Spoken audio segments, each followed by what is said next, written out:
red alert. Pulse on the planet, keep it fast, standing. Red alert, red alert, yeah. Got the dirt on my soul, no grandstanding. No nasty, not even if it's old dark 30. Split street made, even dirt roads, highway 30. 50, 40, 90, that'll get you 30. That's a clean sweep. Welcome to Red Alert Houston Rocket Zone. I'm Hope Champion. Thanks for watching. Like, subscribe, and drop Clutch City in the comments. And lock in to hear Daily Rockets talk.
Okay, my bad, my bad.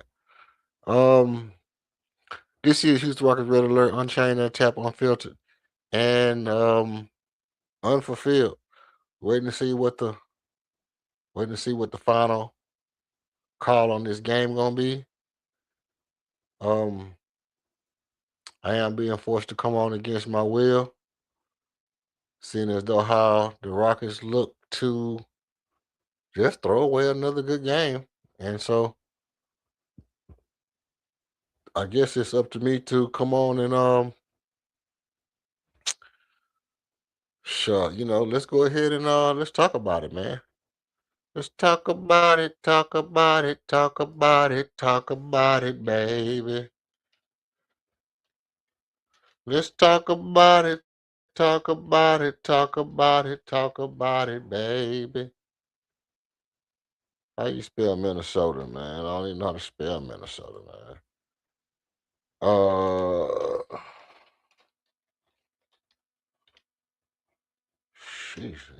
Cheese and rice. Let's talk about it, talk about it, talk about it, talk about it, baby. Look, we already here, man. We already here. So what we're gonna do? We're gonna go ahead and let y'all know right off the back, man. If the Rockets lose this game, I'm spazzing. I'm spazzing. And I'm gonna tell you why I'm gonna spaz. I'm gonna spaz on General Principle. I'm gonna spaz on GP, bro. Right off the bat. First of all, I didn't have no intentions on coming on tonight. I ain't gonna even hold y'all, man. I ain't gonna even hold y'all. I was I was tied up with the itty bitties. And just hoping I could just watch a good ball game, man. And it was looking like it was gonna take everything in the Rockets' power to make it a good ball game, and then they just said, "Nah, we're not gonna let it be a good ball game. We're not gonna let it be a good ball game. We're gonna we're gonna make sure that this is not a good basketball game at the end of the day." And how did they do that? What am I talking about? Well, you're gonna have to stick around, man. You're gonna have to stick around and hit the poll, man. Y'all tell me what y'all think about the poll. Um, you gotta stick around and see exactly what all I gotta say after the game. But I'm gonna go ahead and tiptoe y'all into the murky, muddy, dark water of the swamps and the bayou water that we down here in Houston. and so y'all can get a good feel of what's going on. Overall, it was gonna be a good ball game. But at the end of the day, some things just, some things just don't go unnoticed. Nice little rhythm game for Anthony Edwards. He's entered tonight missing 10 of his last 12 games. That's the ball game. But had a All stellar right. performance. Cool. So, with that being said, that's the ball game. And I can let y'all know right off the bat, I am in no shape, form, or fashion shocked by the outcome of this game. But I am highly, highly, how do you say? Um, I kind of feel good about it. It's like, it's bittersweet, you know what I mean? Because I feel good about the game. Certain aspects of the game, I feel absolutely horrible about. So I know I'm gonna get some flack. I know I'm gonna get some flack, and I already know it's coming. But I am gonna say this: Kevin Durant had 31 points. He came to battle. Kevin Durant had 31 points. He came to battle, and for the most part, he outplayed Anthony Edwards. For the most part, he outplayed. Hold on. Who's that creeping through my window? Plow.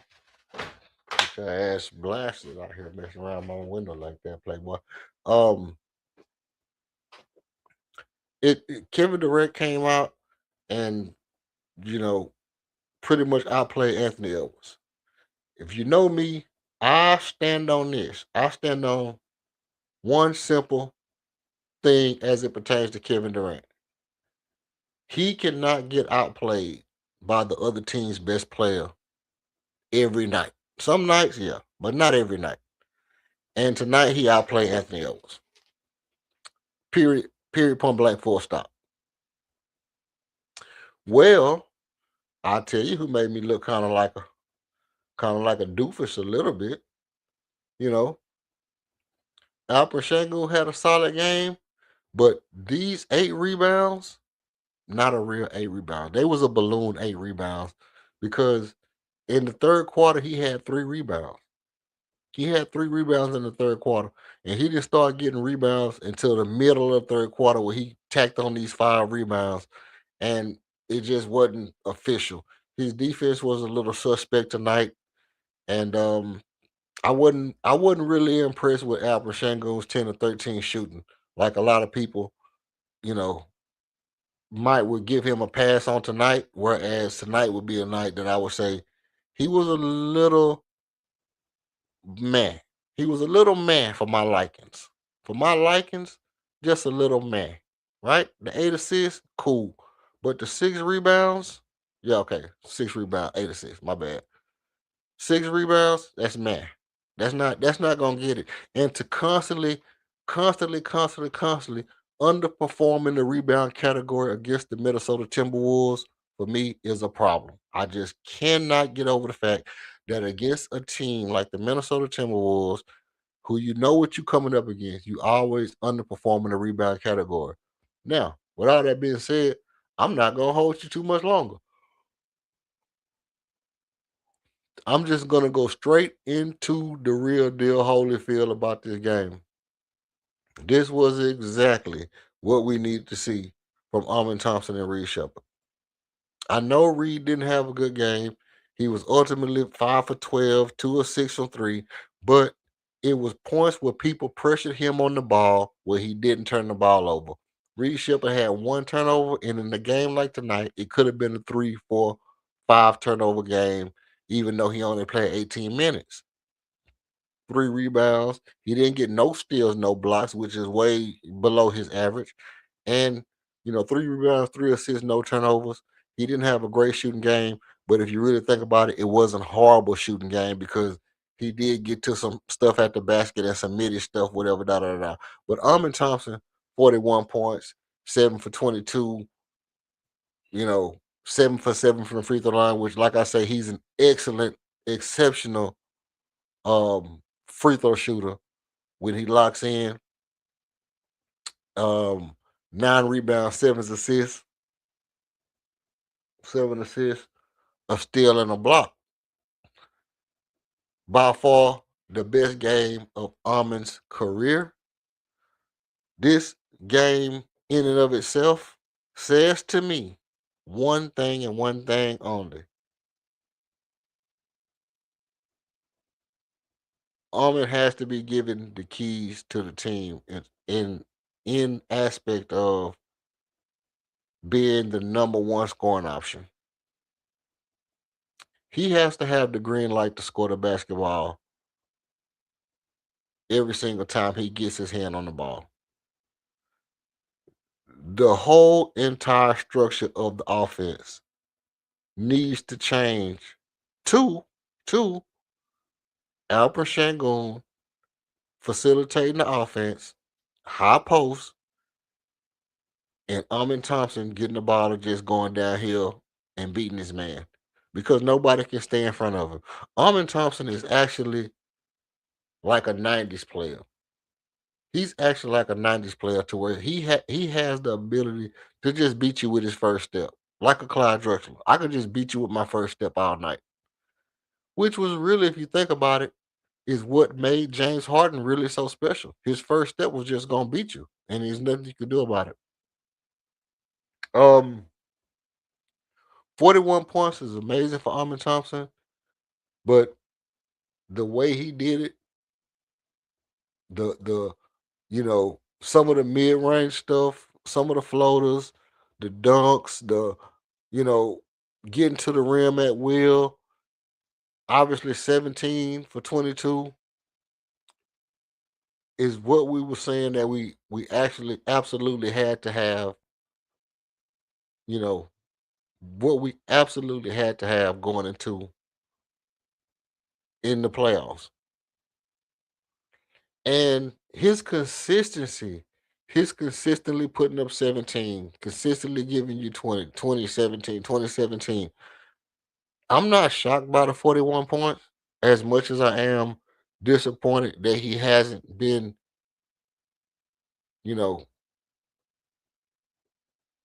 I can't say he didn't have the green light, but here's the thing.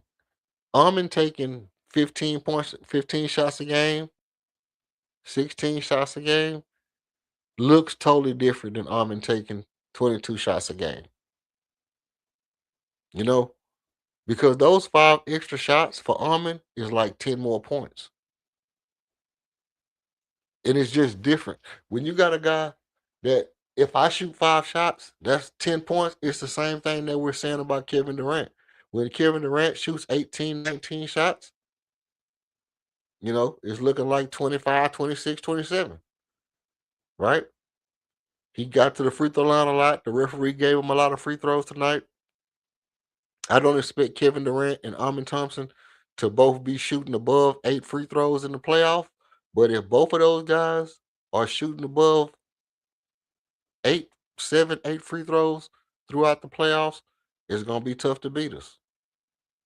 Because even though Shea might shoot 17 free throws by himself, Kevin Durant and Amin Thompson have been shooting the free throw very well. All right. Now, with that being said, let me give you a couple of takeaways just real quick. Real quick, I'm going to just give you a couple of takeaways, and then I'm going to go ahead and get back out.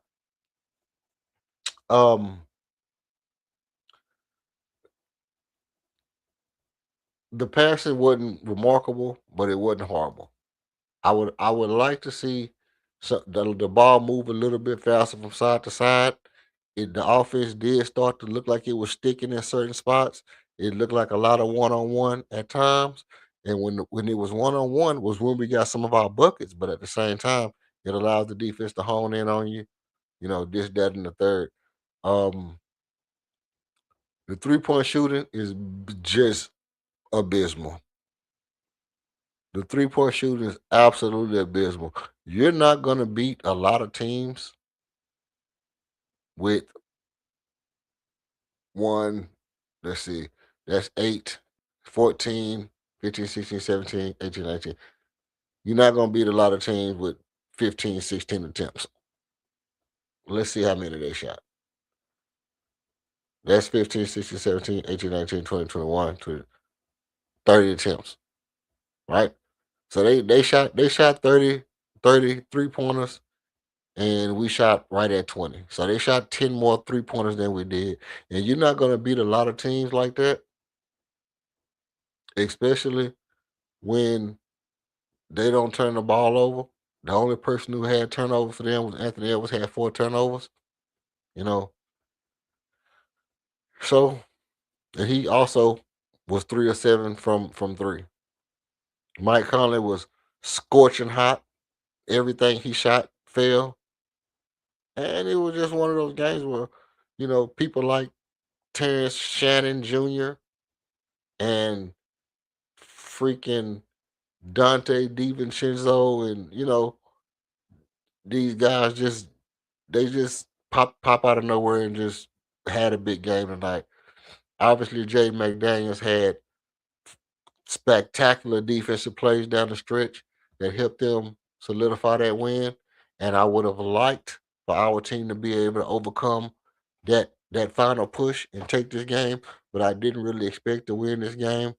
Um, I didn't expect it to be as good as it was, but when it seemed like we was gonna win, I was like, okay, we're gonna win. I didn't think we were gonna flame out at the end of the game, which we really didn't flame out, flame out. They just hit a bunch of shots and made great defensive plays down the stretch. When you see Jaden McDaniel taking over the game defensively and Mike Conley Jr.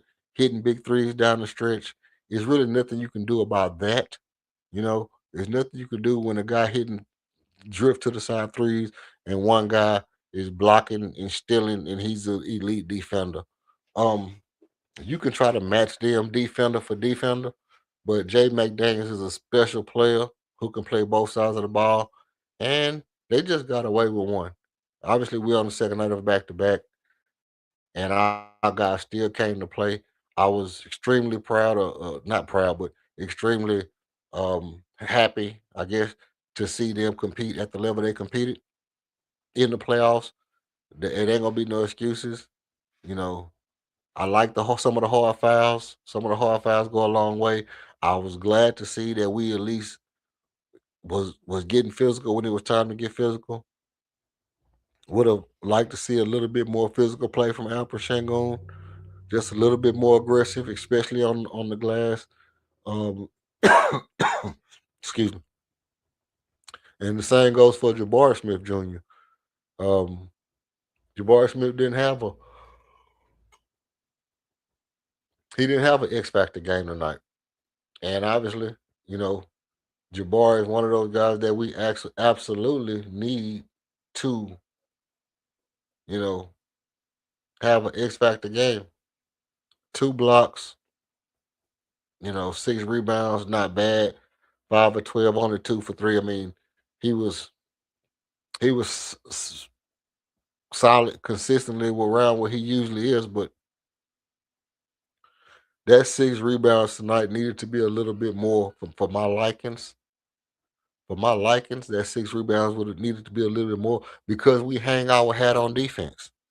And because of the fact that we hang our hat on defense, when guys like Jabari only have 1 offensive rebound and Amin and LP are the only guys getting the offensive rebound, our offense is not it's not gonna generate what it needs to generate. Obviously, we had 132 points. I think some of that down the stretch is like balloon weight. You know, we ultimately got beat by a team that was just better than us. And in that third quarter, you know, in the third quarter, we had a chance to keep them at bay, and I think we kind of let them got momentum. And I think the momentum they picked up was more defensively than anything else. And once they picked up that defensive momentum, they just kind of outworked us down the stretch. They just had, 1 or 2 guys that were just outworking us down the stretch. And it's one of those games where they can just nudge you out. One play here, one play there. You hit a 2, they hit a 3. You hit a 2, they hit a 3. They up by 2. You hit a 2, they hit a 3. You know what I mean? And they just kind of nudge you out. And if you're not getting those offensive rebounds and you know, um, just securing the rebound, more likely than not, those those teams that's been together a little while longer, they tend to know how to win together, and you have an outcome, something that looks like tonight's game. Now, with that being said, I'm um I'm not super thrilled about this game, to be honest. It's one of my more disappointing games, even though I didn't really expect to win. It's one of my more disappointing games tonight for a number of reasons. So what I'm gonna do is I'm gonna give anybody an opportunity. If you want to come up and you want to tell me what you think about tonight's game, um, the link is in the chat. You can hit the link. You can pop up. You can tell me what you think about tonight's game. You can tell me what you think about the poll. Who's the Rockets' best player? Who's the Rockets' most important player going into the playoff? I know a lot of people think it's Reed Shepard. Some people think it's Kevin Durant. Some people think it's Alperen Sengun. Um, and you can hit the like and subscribe. I'll give anybody who want to come up a chance to come up. Amen. Amen. You think Almond is the Rockets' best player? If you think Almond is the best, salute to you. Salute to you, Brody. Salute to you, man. I'm a little downtrodden about tonight's game, bro. I'm I was tonight game just kind of threw me for a loop, man. I don't got the I don't got my regular I don't got I don't got my regular swagger over tonight's game. Tonight's game was one of them ones that kind of it almost broke me. It almost broke me down to my last compound tonight. Um Armin had a hell of a game, bro. Armin had a hell of a game. And I hate to see a loss on a night like tonight. But I think ultimately those two things had to come together. Those two things had to happen. One had to happen so the other one could happen. We almost had to lose this game in order for Armin to have that kind of game, or vice versa, however you want to say it. Armin having that kind of game is also the reason that we lost this game, I think. Because I believe that because of the fact that it's an anomaly, it's something that's so unusual to happen. It wasn't like a chemistry game that we could, say that okay, we win when this happens. But it's good to know that he can do it. It's good to see him do it. It's something like we talked about last time. We both mentioned it that we need Armin to go crazy in the playoff. We need him to have that kind of confidence that take control at any moment type confidence. It's good that he got that. Um, I don't know, man. I don't know. I don't know. Um, but I do think him scoring like that is could be a blessing and a curse. I think him scoring like that could be a blessing and a curse because it's one of those things. Even though it's on high field goal percentage, which is the good thing about it, the field goal percentage when he scores is so high that, like I was saying, if he get 5 shots, that can be 10 points because they probably all gonna be dunks and layups. But by the same token, um, it's like a blessing and a curse because just like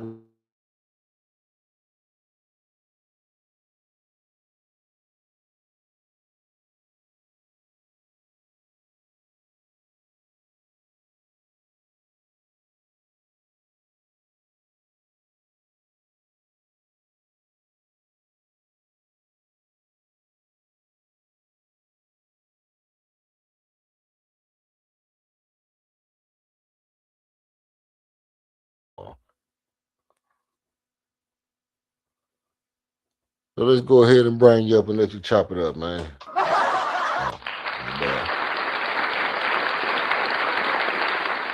What up with you, KOD? What's happening? What it do, man? Shit, over here trying to drown my sorrows, man. Trying to drown away my sorrows. Why are you so sorrowful? Like you look at the offensive performance that we did, and we only hit 4 threes, bro. We shot over 60% from the field. We scored 130 points. We only went 4-18 from 3. Like I don't think that we would shoot that bad from 3 in most of the games. You got to look at Minnesota. Had the game of their life. They got 50 points off their bench. Exactly. 50 points off the bench. Like, I mean, dudes had, the game of their life. So I think some of that you can blame on the defense, some of it, but I just think that them dudes played out of their mind. Like you have them type of games like once or twice a season. You know what I'm saying? Where everybody is just hitting shots. They shot 50% from 3. They hit 15 threes. I mean, it was just a night. But I mean, looking at the growth of Armin with his scoring, his passing, you see how many mid-range jump shots he hit? Yeah, I trust his midi. Like I said, I trust him in the mid range and all that stuff. That's what I've been saying the whole time is that he need to have more offensive. He need to be higher on the how you say the hierarchy. He need to be higher on. Yeah, he need to be number 2. He need to be number 1. Like I said, I would post up Armin. Oh my God. I would post up Armin because look, this is what I'm saying. You can let Armin go downhill, then post him up, go downhill, run dribble handoff with Armin and Shangoon. I would do that all game long, and just KD would just be my second option, and LP would be my third option. LP would be my Draymond Green, my Paul Gasol, but Armin would be my Kobe. Well, goddamn, welcome to the party. I've been saying that. Welcome to the goddamn party. Because no, you've been advocating for LP to be the sun and for everybody else to be the planets and revolve around him. I've been saying you finally to the point where he's supposed to be as the third option. He ain't no first option. He ain't no best player on the team. But I disagree. I think it should still be KD. We just need to find different ways to get KD the ball. When they know we trying to get him the ball, that's when he's being held and grabbed, and it's so much pressure. It takes too much time trying to get him the ball. There's easier ways to get him the ball where you have him setting picks and screens for other guys. Let there be actions off of that, and then let him pop out and get him the ball in the post. Get him the ball in the high post. Get him the ball down on the block. Get him the ball in different areas on the basketball court. Makes it easier for him when he ain't got to fight with nobody just to get the ball. Then he got to, try and get to his spots. But, yeah, it needs to be KD. Off of that, it needs to be Armin. Let Armin do his thing. He can get it 1 foot, 2 feet in the paint anytime, every time he wants to. And his passing has gotten much better. His ability to read the court has gotten much better. To read defense has gotten much better. So let that be the thing. And LP really needs to be a third option scorer, but he can be a ball mover. Not a facilitator, a ball mover. So you get him the ball, off of the pick and roll, and then you let him distribute the ball or you let him move the ball to a secondary third shooter and get the ball moving like that. This is like you said, our Draymond. That's what Draymond does. Draymond is just a ball mover. He gets the ball in a short roll or whatever, and then he picks out who's open or who can attack the rim or attack a closeout. That's what LP needs to do. Now he can still score down in the paint, in the post, but all this him with the ball at the 3-point line, dribbling and all this other. Nah, bro. Take the ball out of his hands. Let Almond do most of that. Now, if you're doing dribble handoffs, instead of now he gonna still ignore KD when KD try to come get the ball. He just gonna spin off and go do his own thing. So I wish they'll knock that out too. But welcome to the party, man. Yeah, no, I mean, look, like I said, I've always said that Al Pacino should be our Draymond Green. I've been on Paul Gasol, Draymond, Paul Gasol, Draymond. I've been saying that forever. But the thing about me is, Hold on, bro. I respect the fact that Al Pacino can go out and get you 20, 22, 23 points a game. I never felt like Al Pacino need to score 30 a game. 20 and 10. All you got to do is give me 20 and 10 and 8, 20, 10 and 7 a night, which is basically what he did tonight, which I'm cool with that. I felt like his rebounding was subpar. I feel like tonight would have been the night that you beat Happy into the ground because his rebounding was super suspect tonight. Out of all the nights for you to come on here and not step on my neck about LP, I appreciate you letting me off the hook tonight because tonight was a game that LP could have won this game with 3 or 4 more rebounds. I mean, he could have literally won this game for us with 3 or 4 more rebounds. The way I took it, he just wasn't rebounding the ball well again against the Minnesota Timberwolves. I hate to see a guy like Al Pacino get beat by a jersey because nobody was stopping him from rebounding the basketball. I think it's like he came in the middle, Minnesota on the schedule. He like, damn, Rudy Gobert, I can't rebound tonight. I'm gonna do some other shit. Before he even got on here, it's like the game plan told him, don't worry about rebounding. Other people are rebounding since Rudy, you're going to be on Rudy tonight. And he just didn't even try to rebound. He had 3 rebounds in the third quarter, which is absolutely ridiculous. Never in my life should a 7-footer that can get you 10 or 11, 12 rebounds have 3 rebounds in the third quarter.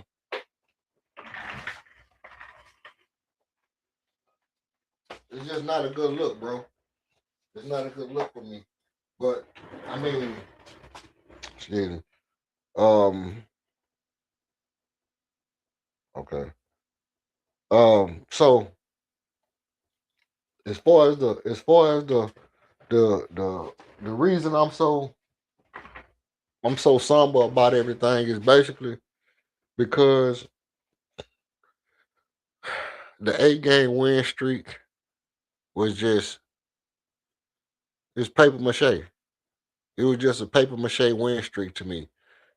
And it almost feel like anybody could have went on that win streak and that we didn't do nothing special. We just beat a bunch of teams that we were supposed to smack around.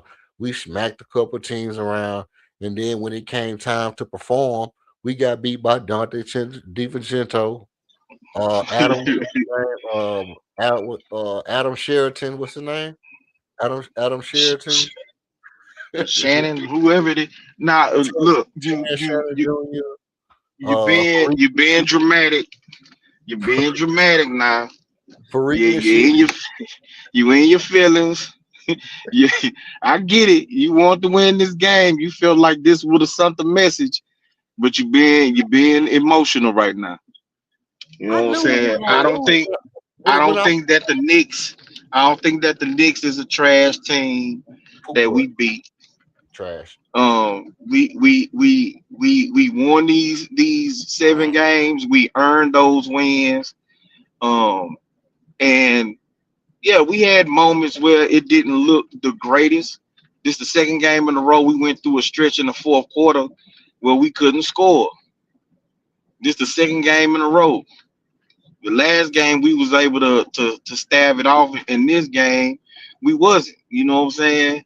I mean, it is what it is, but I think you being a bit too dramatic. Acting like the other wins was just gimmies. These are the same games that we was losing early in the season. It's the same game we lost tonight. No, I'm talking about them. Them Can't go no. 7 games, we was losing to teams like that earlier in the year. And then when we beat them, people want to dismiss it like it ain't nothing. We lose to them, it's so embarrassing. The sky's falling because we lost to them types of teams. Like y'all Okay. can't have it both ways, bro. Well, you know, y'all, y'all to me is just like Dow and pitch and y'all. You know what I mean? Or y'all mean. I don't know no y'all. But I never felt like the sky was falling. It's just certain games like tonight for me. Certain games like tonight, we going into the playoff. And then again, I give you this. I give you this. We played physical at times. At times we played physical. It was hard fouls, no easy layups. I can appreciate that. Running over old buddy when old boy was moving his feet, to me, was one of the best plays. Jay Sean Tate slamming old buddy when old boy thought he was finna get an easy layup was probably my second favorite play of the night. Um, so I can appreciate the physicality, but it's just when Kyle Anderson have 17 points, Fareed Nasheed got 20 points, Shannon got 23 points, Jaden McDaniel got 4 blocks. It's just certain stuff like that that's like I don't know if we're ready. We not. I don't know if we're ready for the playoff, man. I don't know if we're ready for the playoff yet. I and I was hoping that it would be like you know a Western Conference team. We beat Golden State with Steph. Okay, looked all right. We come out, we get this game against Minnesota. We beat 2 Western Conference teams, and we can ride it. We can be ready for the playoffs. Well, I felt like we was gonna lose before the game start. I was like, no big deal. We're gonna lose this game. Cool. You know, I'm gonna go ahead and finish working, and then I'm gonna, chill with the itty bitties. I'll watch the game. I'll come on Saturday and start getting myself pumped up for the playoff. But then I was like, okay, I really got to say something. As soon as I looked up and it was like we down by 9 or whatever it was, I was like, okay, I got to say something. I got to because now it's my responsibility. I got to come on here and say this was a big letdown. This was out of all the shit, this was one of the biggest letdowns of the year to me. Because this was a game that was right in our hand. And I always say this. We play for each other. When the team play for each other, you know, I don't care if you win or lose, if you playing for each other as a team. And just like when Kevin Durant passed Jordan and Armin got the tip in, what I say, the biggest play of the game was Armin getting the tip in and getting Kevin Durant the win. Well, Armin just had a career night tonight, and they couldn't put out a win for him. He tried to he did everything he could to have a good game, and the rest of the guys just didn't come to. They just didn't come to play with him. I don't feel like they. I mean, Kevin had 31 points and hit his free throws and got a couple of rebounds and this, that, and the third. But I just feel like Alpha ain't gonna let us down tonight. Reece Shepard had a bad scoring night. Tari Eason was an absolute no show. And shit, I don't know, man. It just. I mean, even though we had 132 points, we played a good game. But if having 132 don't matter if you let somebody score 140. That's all I'm saying. Well, and I get that, but every loss ain't a loss. Some are lessons. Jay-Z quote. No, that's not a JV. That's a Jalen Green quote, nigga. That's a Jay-Z quote. That's a Jay-Z quote right there. That's a A loss Jalen. ain't a loss, it's a lesson. You know what I'm saying? So look, this is something that probably needed to happen. We was flying high on our little high horse on this 7 game win streak heading into the playoffs. Talk of home court advantage and all of this. You know what I'm saying? And we face this team, and MA gets to tell the team like this shows y'all that scoring ain't gonna win us in the playoffs. Right. Just because we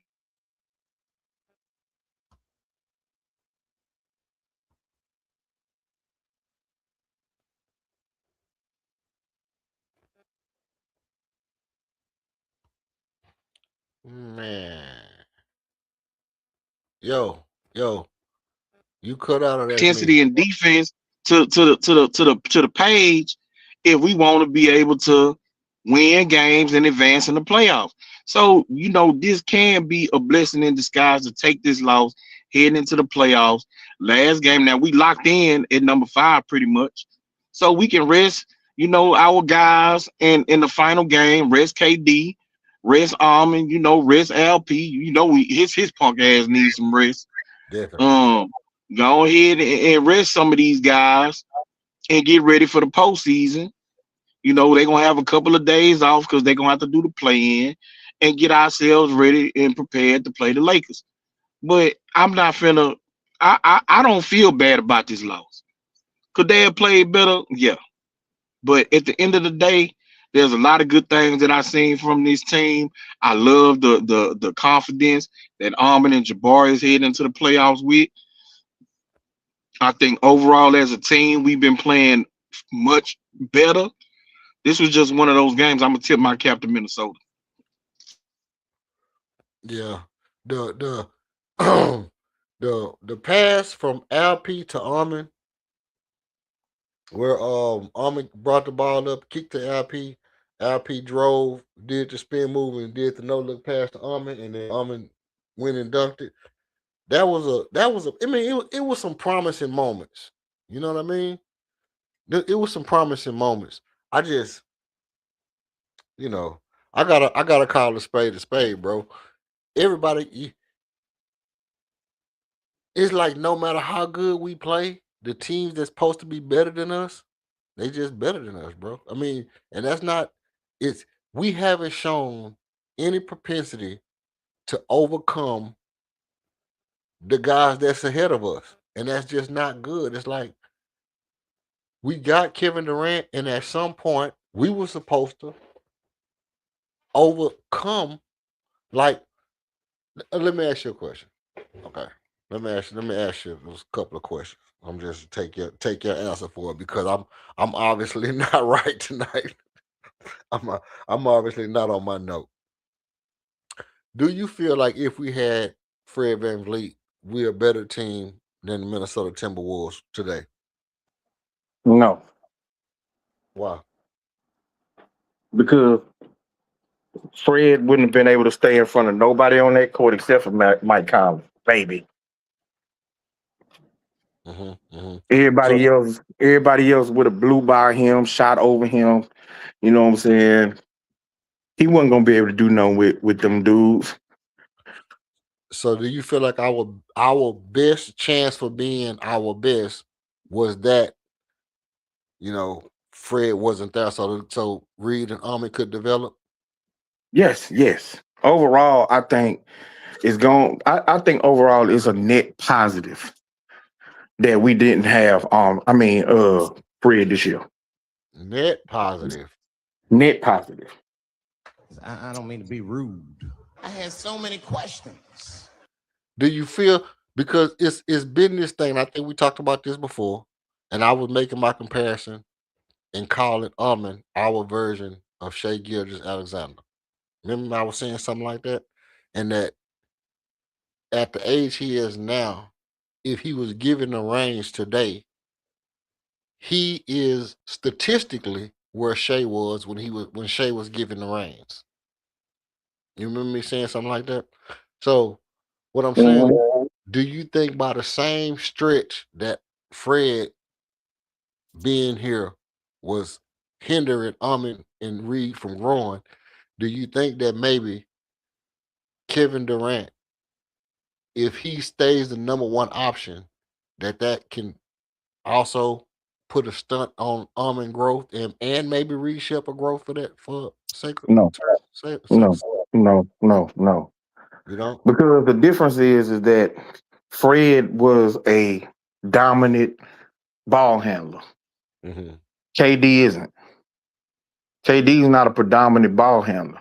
KD actually plays better off the ball than he does on the ball. Right. So him being the number one option ain't gonna hinder the elevation of Armin Thompson or Reed Shepard. They still get the, you know, meld right into their roles as facilitators and ball handlers, point of attack, offensive guys, with KD still being a number one option. Because their job as the point guard is really to get everybody else involved, to facilitate for the team, to get the team into sets. And so if the job is to make the work easier for KD, as far as him getting the ball in his spots and having less people around him, and him, him having to make less decisions with the basketball, you leave that to somebody else. The way that they do that is being put into those positions and being allowed to sink or swim in that position.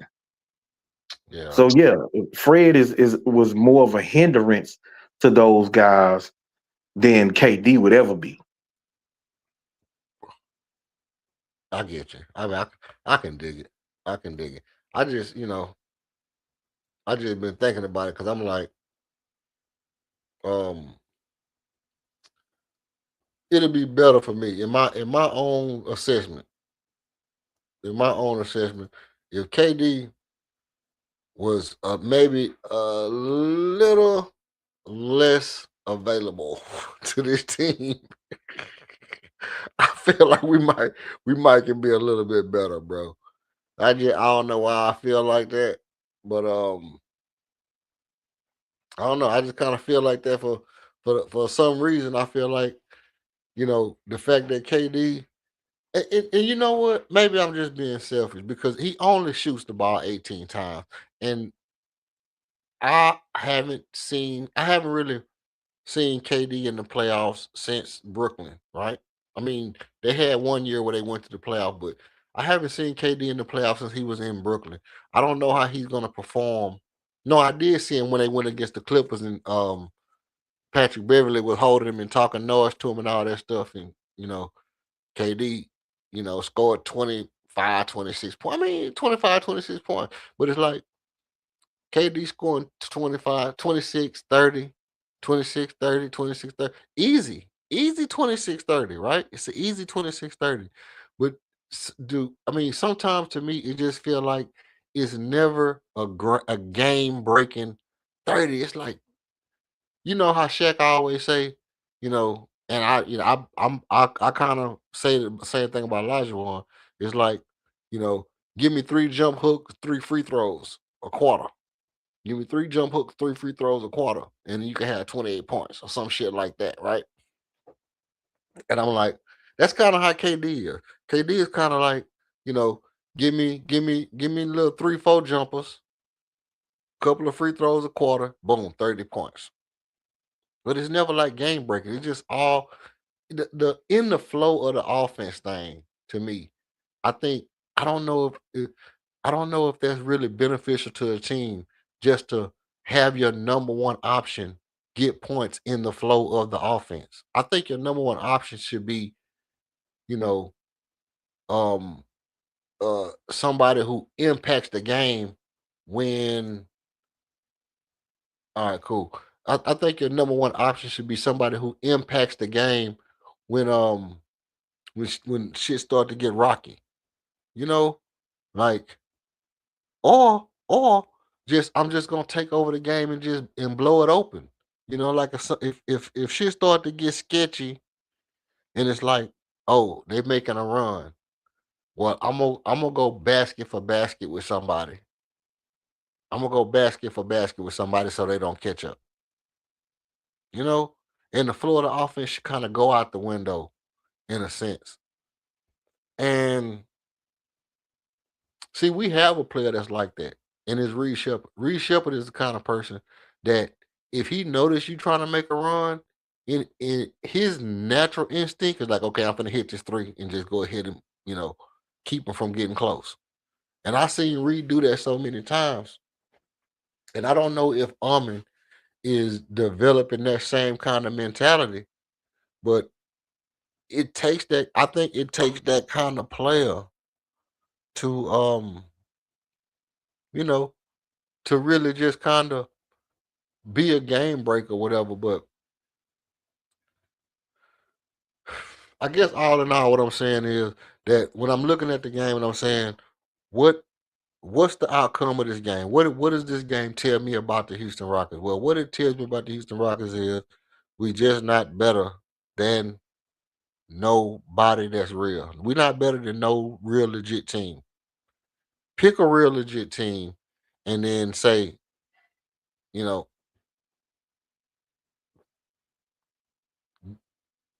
game for game. We play 2 games.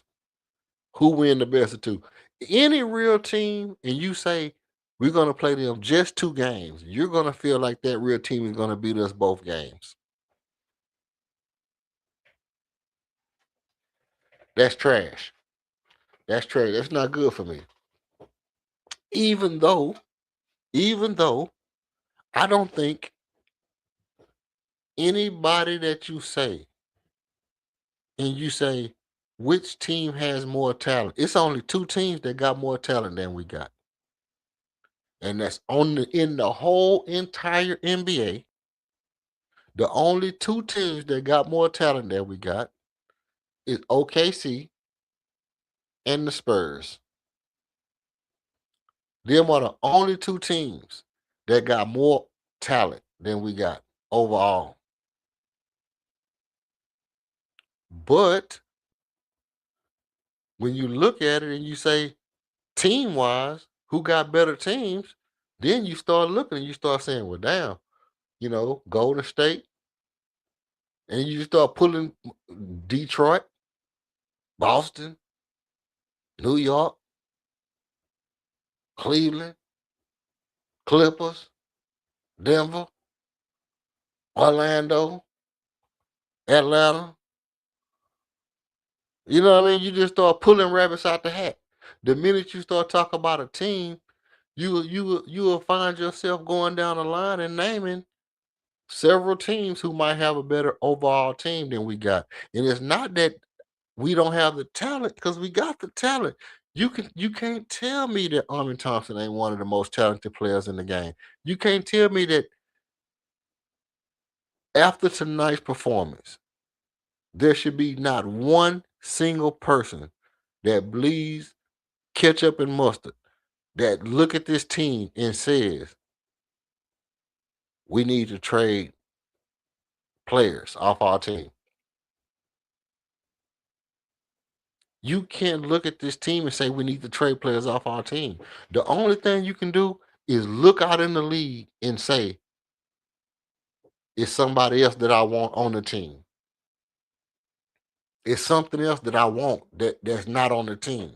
And if that leads you to the conclusion of, hey, I want to trade somebody, then okay, that's cool. It's not based off of we missing something. Like, you know,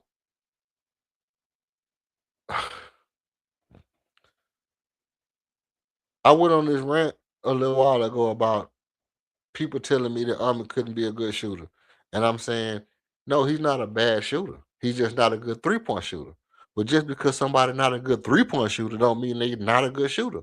If you can shoot free throws and you can shoot middies, but you miss threes, what the hell? Who said you got to shoot threes in order to be a good shooter? Right?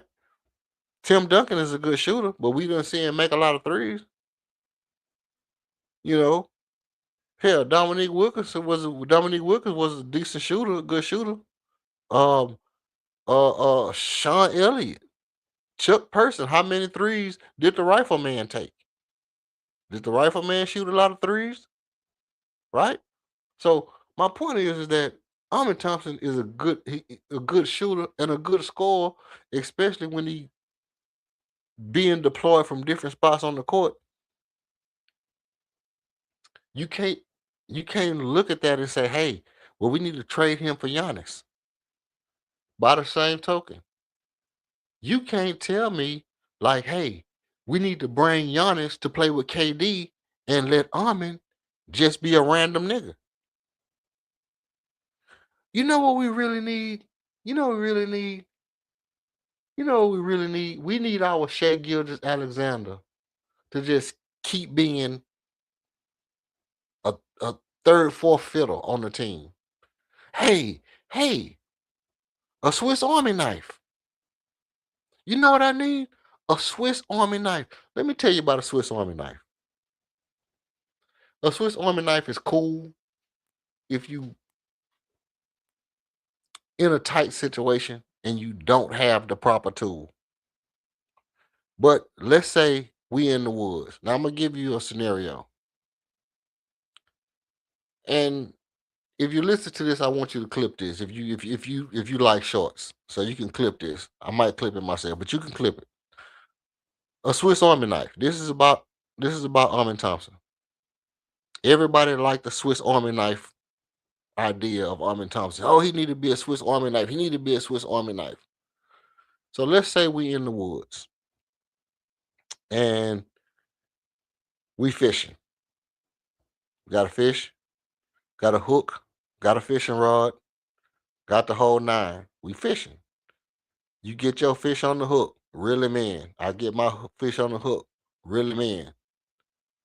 Go back to the campsite.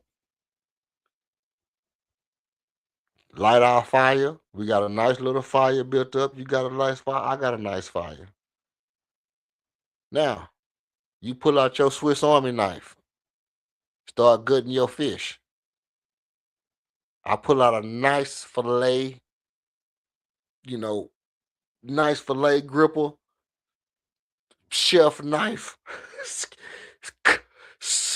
Cut the scales off the fish, fillet my fish, bones falling all out the fish. I done put my fish on the cutting board. I got a nice wok. I'm finna throw my fish in a stainless steel no stick pan and grill the shit out my fish. Right? I got the whole nine. I got tongs and shit, spatulas, fillet knife, chef knife, paring knife, all kind of shit. Right? You got a Swiss Army knife. The Swiss Army knife is cool because you can tighten up the screws on your saucepan that you finna cook your fish in, but it has nothing compared to your Swiss Army knife. Ain't shit compared to my fillet and my stainless steel pan that I'm finna cook my fish on. What am I saying? Essentially, what I'm saying is it's cute to call somebody a Swiss Army knife. But if you got the tools that you're supposed to have, if you got a fillet knife, if you got a chef knife, if you got the tongs, if you got a screwdriver, you got a little pair of pliers that you want to tighten up your pot with when your pot comes, you got you a lighter, you got you a Bowie knife, then you don't need a Swiss Army knife.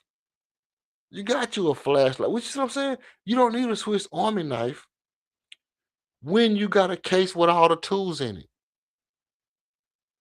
And I'd rather have all the tools than a Swiss Army knife. I'd rather have a chef knife with a screwdriver on it than a little bitty ass Swiss Army knife that could just do a bunch of random shit that I probably never use it for. Let me ask you this. Here go a question.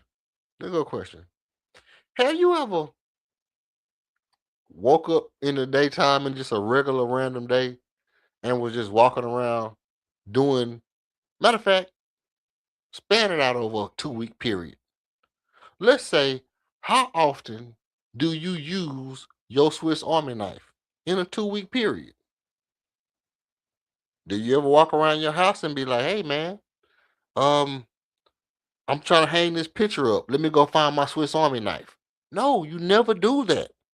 You never do that. You sitting in your car and you got to do whatever. Hey man, I'm gonna put some air in my tire. Let me get my Swiss Army knife. You never do that. You never do that. A Swiss Army knife is just some random shit you take, and it's like, hey, I keep this maybe either on my keychain for emergencies, or if I'm going somewhere random, I'll have this just in case of emergency. A Swiss Army knife is not a thing that's cool. It's not a thing that's tight. It's not It's not what it is. It's not. You're not up if you got a Swiss Army knife. You understand what I'm saying? So that's my point. My point is Armin Thompson being a Swiss Army knife. Now I don't know how you're gonna cut that because I said a bunch of random shit. But Armin Thompson being a Swiss Army knife, to me, is just not a compliment. F it. To hell with that. That is some lazy ass bullshit to say, hey, we got a guy that can do everything. He's a Swiss Army knife. Let him do everything. No, you're a basketball player. You're supposed to do everything. You're supposed to do everything because you're a basketball player. You know who else was a Swiss Army knife? Michael Jordan. Michael Jordan was a Swiss Army knife. Guess who else was a Swiss Army knife? Tim Duncan. Tim Duncan was a Swiss Army knife. Kobe Bryant was a Swiss Army knife. Dominique was a Swiss Army knife. Jason Kidd was a Swiss. You see what I'm saying? You got players who can do everything on the court, and then just to call them a Swiss Army knife because you being lazy as hell and you don't want to you don't want to put them in the proper position for them to have the best career trajectory that they should have, and you just say Swiss Army knife. Hey, Scottie Pippen, Swiss Army knife. Dwight Howard, Swiss Army knife. It's bullshit. It's just a bullshit title. That's the most bullshit, random, redundant shit, sensationalized bullshit title. It's pissing me off the more I think about it. It's so annoying. The most ridiculous thing that's I've ever heard is that, hey, we got a franchise player. We have a player with the potential to be third best rocket ever, fourth best rocket ever, fifth best rocket ever, whatever. Guess what he is? Fucking Swiss Army knife. Fucking Swiss Army knife. What I want everybody to do, I want everybody that's a Houston Rocket fan under the sound of my weak voice, I want you to grab your Swiss Army knife the first time you see it. And I want you to look at it and say, hey, I feel about this the way that the Rockets should feel about Armin Thompson. Go ahead, King.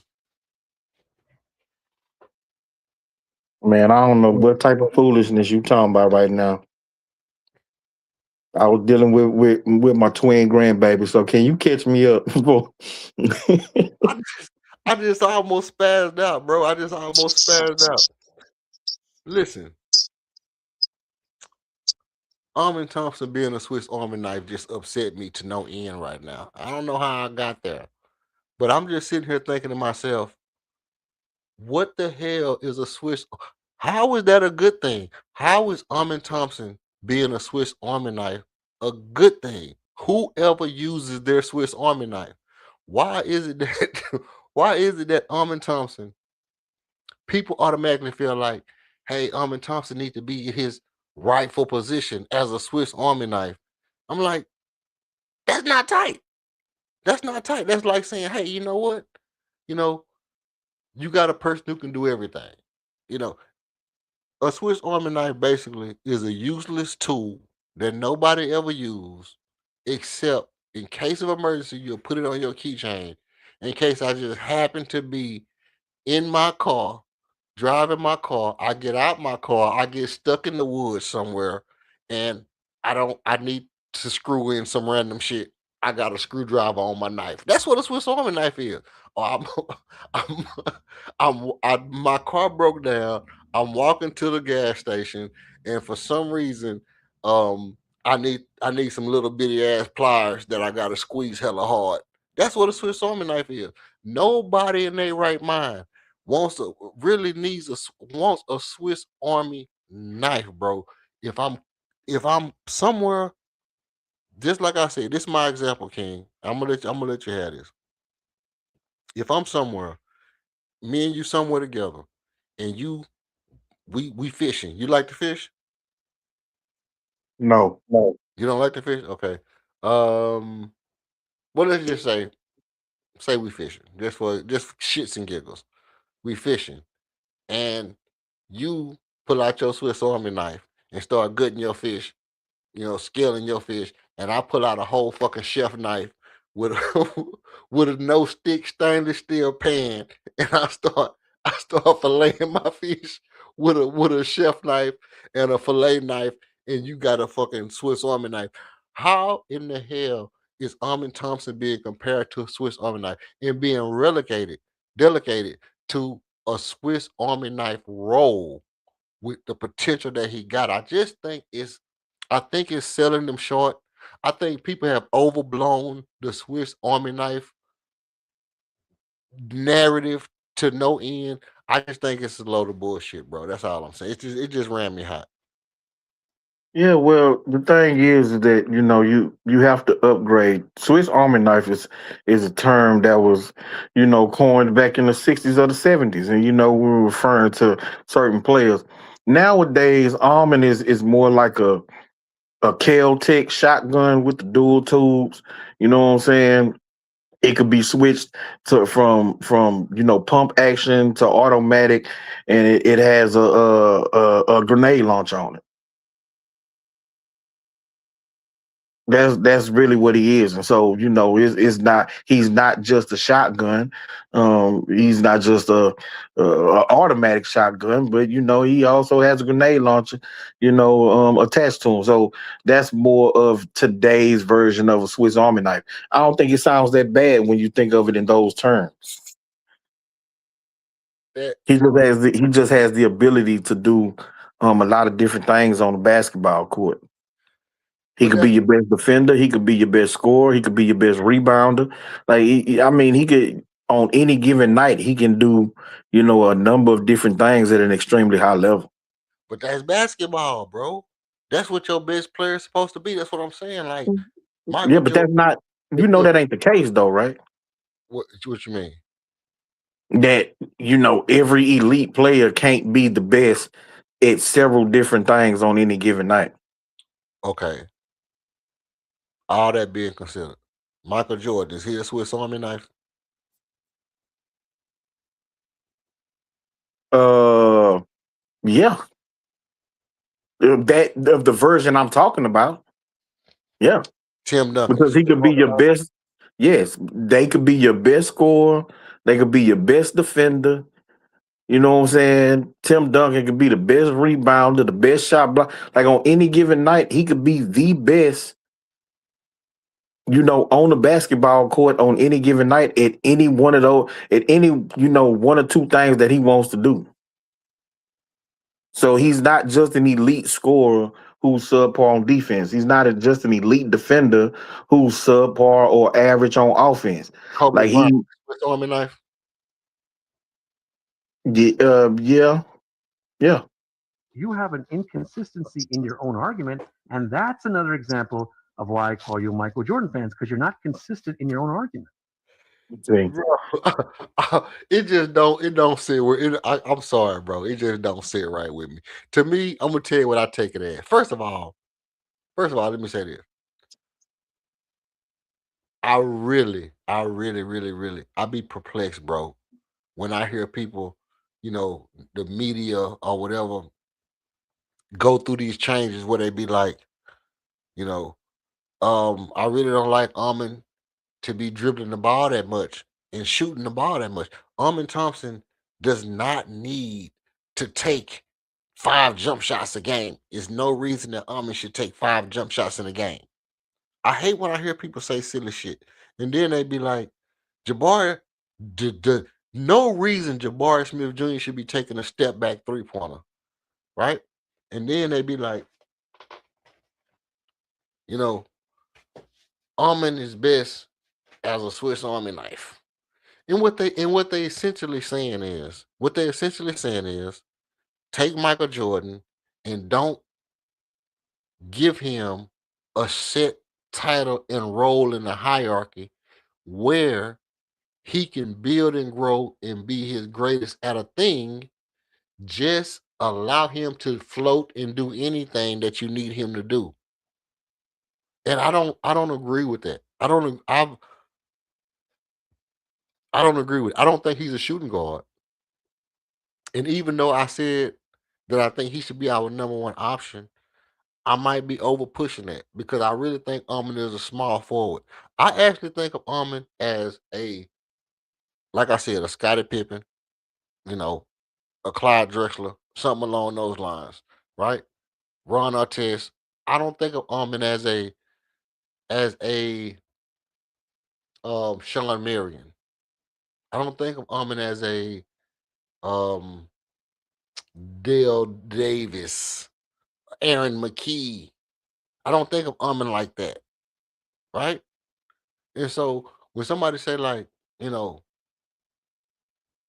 let's kind of I like Almond to be in this particular spot.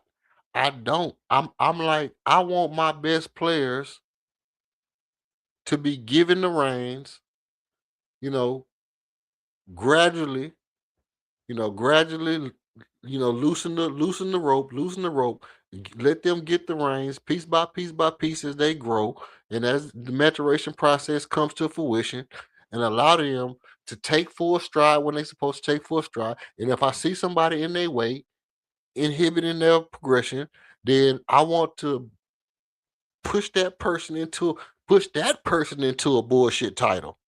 Like, how about making Kevin Durant a 3-and-D?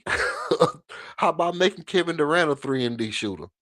How about that? How about making Kevin Durant 3-and-D catch and shoot player? Kevin Durant is almost 40. And So you can't turn him into a 3-and-D player. wow. Like he no longer has the speed, quickness, or athleticism to do that on defense to take on the best offensive player on the opposing team and guard them for 35 minutes. No, I don't want him to guard the best player on the opposing team. I just Well, mean that's what a 3-and-D player is. That's what he does. no, what I mean Kevin Durant as the shot blocker in the passing lane, the stuff that he can do defensively with his length and his height and his smartness, right? Defensively, and get him off the ball, put like I've been saying the whole time, Kevin Durant in the corner, not handling the ball and trying to make pocket passes.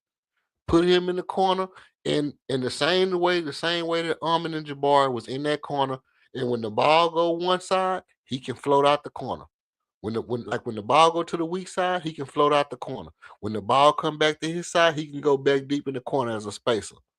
And then he can dive in to the high post, get the ball, turn and shoot. He can come off a screen, off a flare, get the ball, turn and shoot. And make him into that kind of player. And then you can do more with Armin. What I'm saying is, at a point, we need to start the musical chair process of,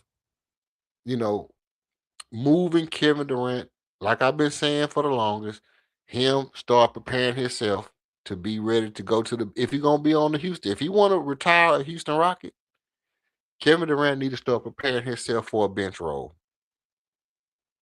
What? Kevin Durant need to start preparing himself for a bench role if he want to be a Houston Rocket. No. It's just a fact, bro. No. It's just a fact. He needs to start. I ain't saying he need to be on the bench because just like I said, Reed Shepard will be ready to be a starter by the All-Star break. I'm telling you the same thing. By 2 years from now, maybe by the end of next year, depending on what happened, 2 years from now. Matter of fact, I could tell you like this: depend on what happens in the offseason.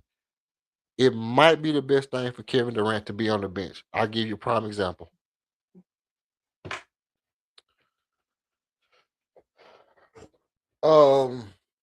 You trolling. No, I'm not. I'm not. Let's Bro, let's we're not gonna entertain, putting our best scorer, our most efficient scorer on the bench. Like Who's gonna do what Kevin Durant does? Well, I mean, he shoots 18 shots a game, right? He Yeah, at shoots. over 50%, from the field and 40% from three. I don't know about the 40% three shit. Actually, it's 41%. Okay. Okay. You checked it today? Yeah. Okay. So I'm gonna go with that because I haven't checked it in about 2 months, 3 months. So okay. So 50, 50, 40, 90, 86, 88. 50, 40, 88. Okay, 50, 40, 88. I think this last year's stats, but okay, I'm gonna go No, with it. that's this year. Okay. So this is what I'm saying. Let's say, for example, the Rockets got another player like let's just say mm, I'm thinking. Let's say the Rockets got let's say the Rockets get Jay McDaniel. Okay. Okay. Now, Reed Shepard and Armin Thompson take the necessary steps. No. No, I should not have said Jay McDaniel. I should have said an actual real good shooting guard. Because Jay McDaniel played the 3 and the 4, right? Uh-huh. Okay. I should have said a real good shooting guard. So, um, give me a real good shooting guard. Devin Booker. Okay. Well, that would be horrible if we get Devin Booker, Kevin Durant off the team because they obviously don't get along, and Devin Booker not a good defender. I need somebody that can play defense a little bit. Ant-Man. Perfect.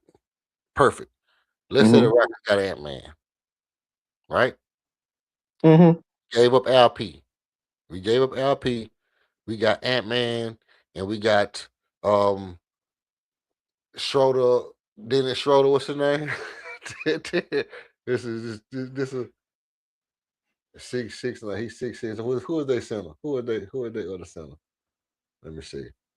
I just need to get a center just for the sake of it. Just for the sake of shits and giggles. Not Rudy, that's too much money. Rocco Zakarski. We're not getting Nas Reed. He costs too much money. Rudy Goldberg costs a lot of money. And Kyle Anderson. Let's say we got Julian Phillips. Shit, he's 6'6". That nigga, that trash. Okay, let's say we got Rocco Zakarski, right? Let's say we got Rocco Zakarski and Anthony Edwards. We gave up LP, and Armin Jabari. no, we're not giving up Armin. Yeah. No. So this is some super fantasy. No. No, because listen, no, this is what I'm saying.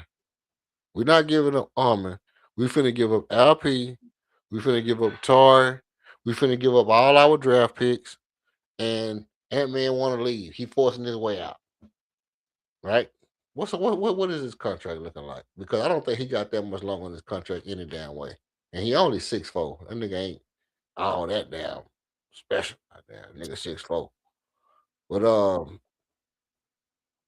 okay. His contract, I think he just signed not too long ago. Yeah, I think it did. Let's see what the new contract looking like. Let me go back. But okay, make a long story short. We got a shooting guard. We got Reed Shepard. Armin is going to be our small forward. The reason I'm saying that because I need Armin to be our small forward, right? Mm-hmm. And Jabari still our young power forward. We're going to use Zakarski as a fill-in spot because I wanted to make sure that we have a center to where we don't try to throw Jabari in at center, right? Mm-hmm. So my point is, we got a center 7'3", right? Perfect fit in, perfect fit in. We got Jabari at the 4. We got Armin at the 3. We got Ant-Man at the 2. We got Reed Shepard at the point. Are we gonna move Armin back to the point guard just so KD can play the 3?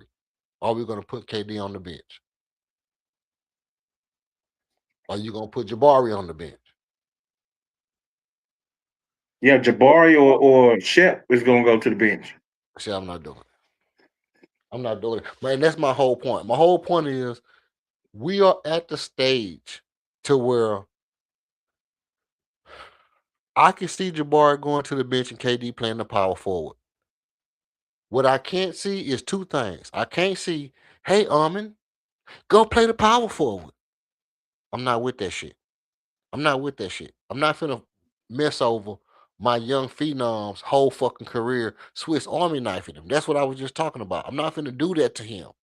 He's too valuable to me for me to be saying, oh, you my point guard. Oh, you my small forward. Oh, you my shooting guard. Now you my power forward. Hey, go play center. No, I'm not doing that to you. You're too valuable. You're too valuable. Where the hell do you want to play? Where do you want to play? You want to be a small forward? You want to be Kobe? That's who you is.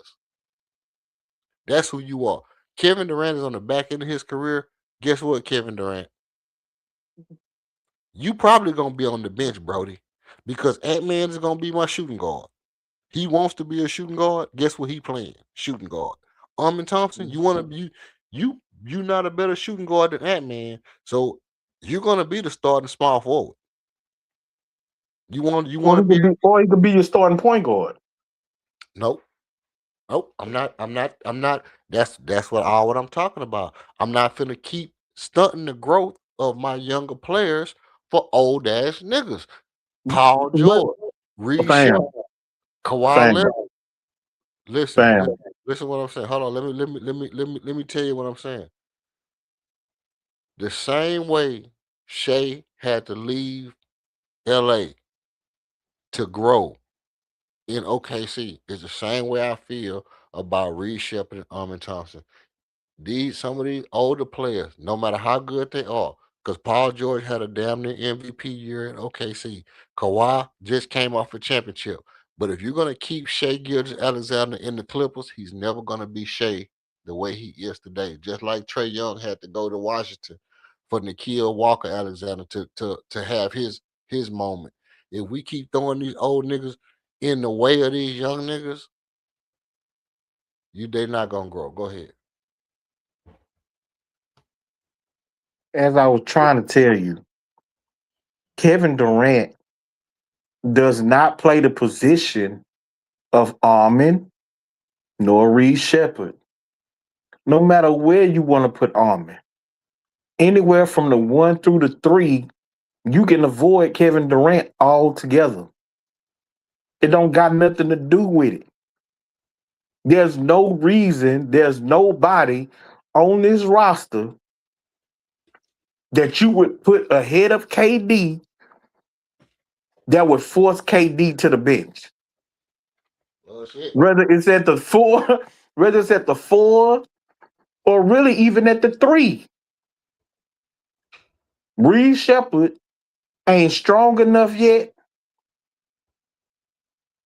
His defense still needs some work.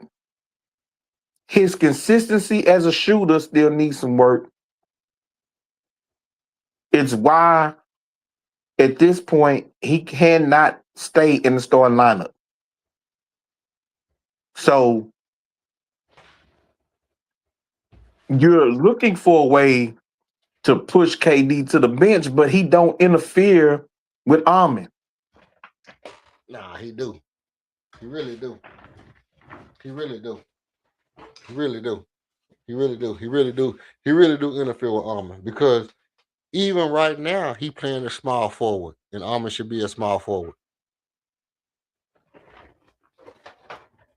He just Why? Well, hold on, my headphones stuck in my chair. Let me tell you what.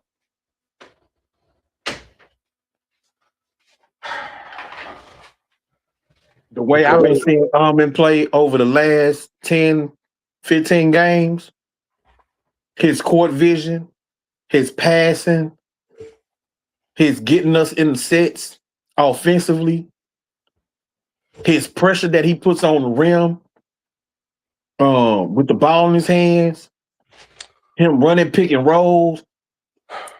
Why he can't be the point guard? Who the best pass on our team? Reed Shepard is the best passer on the team. But Reed Shepard, as I just said, he's not strong enough. Or you Michael Jordan fans, because you're not consistent in your own argument. No, I just said Reed Shepard is not strong enough at this point to stay in the starting lineup, and his shooting still needs some consistency.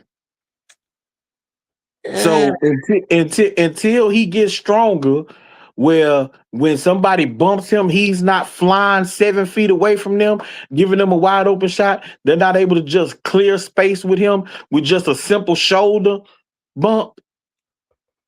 Until he gets that rectified, he's not going to be able to maintain the position of a starting point guard on this team. Bro, you could tell me whatever you want, whatever about you can tell me about any kind of rectums you want to tell me about. Yeah, I know. See, the thing is, you can't dispute what I'm saying. No, I absolutely dispute what you're saying, because what I'm gonna say is this right here: privilege come with age, just like experience is the greatest teacher. Every minute that great white hope is not on the court for these Houston Rockets is a minute of on the job training that he's not getting. That's simple. That's simple. You got to let Reed Shepard get on the job training. He's not gonna learn no other way than being in the fire. He can learn from the sideline because he's a student.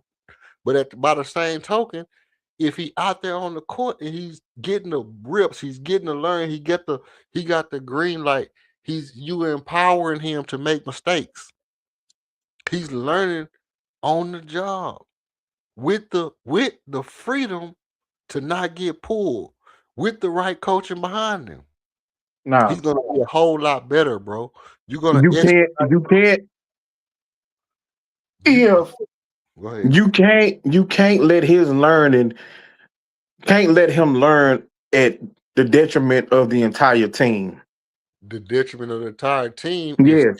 So you allow him, you give him minutes, you let him play, and in those games where his deficiencies isn't highlighted, then yes, you give him more minutes, you let him play, you let him make it through mistakes.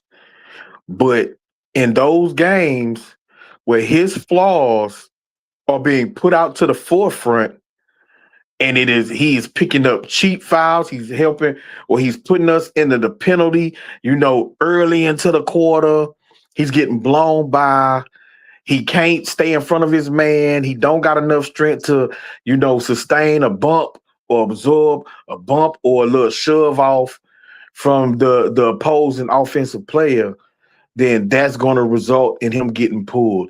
It's why he didn't play a lot of minutes in this Minnesota game. There's a reason for that. He was missing a lot of shots. He ain't take a lot of shots. At 12. That ain't a lot. It ain't a lot. It's way too.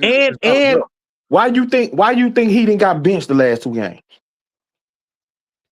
Well, he haven't been shooting the ball. For your favorite player, the player you hate the most, a Kogi, is back in the starting lineup.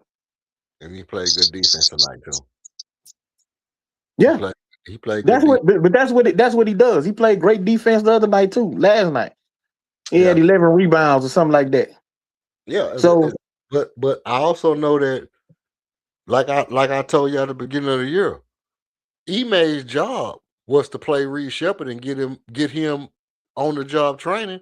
When Raphael Stone came out and said Reed Shepard has got to be very good for us, period. What I told y'all, I came on this platform, I hooked up this microphone, and I pushed that button, and I say, that's Raphael Stone giving Ime Udoka a mandate to make this nigga good. Did I say it or did I not? Yeah. I absolutely did. So I understand exactly what he was doing. He getting them all the on-the-job training he can. Now, is he going to sacrifice the playoffs so Reed Shepard can be good? That's not what I'm asking. I'm not suggesting that you sacrifice your whole playoff and your whole thing to make Reed Shepard good. But what I am saying is Kevin Durant don't got 3 years for Reed Shepard to be sitting behind him or Armin sitting behind him. Nobody sitting on the bench for Kevin Durant 3 years from now, bro. It's just not gonna happen. It's not gonna happen. If he want to retire Houston Rocket, you cannot imagine that Reed Shepard is gonna still be coming off the bench for Kevin Durant. Kevin Durant shoot 18 shots a game. He averaged 25 points. Are you trying to tell me that 2 years from today, you think in your mind that it's going to be better for Reed Shepard to be coming off that bench or Kevin Durant coming off that bench, getting his 18 to 15 shots coming off the bench, or Reed Shepard being in the game and putting up 10, 15, 20 shots? They don't play the same position. One No, does not impact the other. but Now, if you want to make the argument that 2 years from now, if he would be coming off the bench for Jabari Smith Jr., I'm gonna tell you, it doubtful. well, no, he's not coming off the bench for Jabari. He's coming off the bench as a 6th man to score the basketball. Again,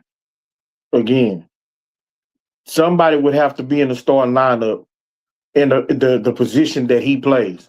Armin No, is my small forward. Armin is not our small forward right now. Armin is our starting point guard. Right, or shooting guard. No, he's our starting point guard. Okay, well, who was our starting point guard when Reed Shepard is in the game? When Reed Shepard started, who was our starting point guard? Yeah, in those games he was our starting. But again, Reed Shepard started what, 12 games? Okay, so in 12 games, Reed Shepard was our starting point guard. Okay. So in the 12 games, okay, so I'm gonna go by the majority of the season, not the outliers. I'm going by How about that? After these 4 games, well, we got 7 games plus 4 games. After these 12, 13 games,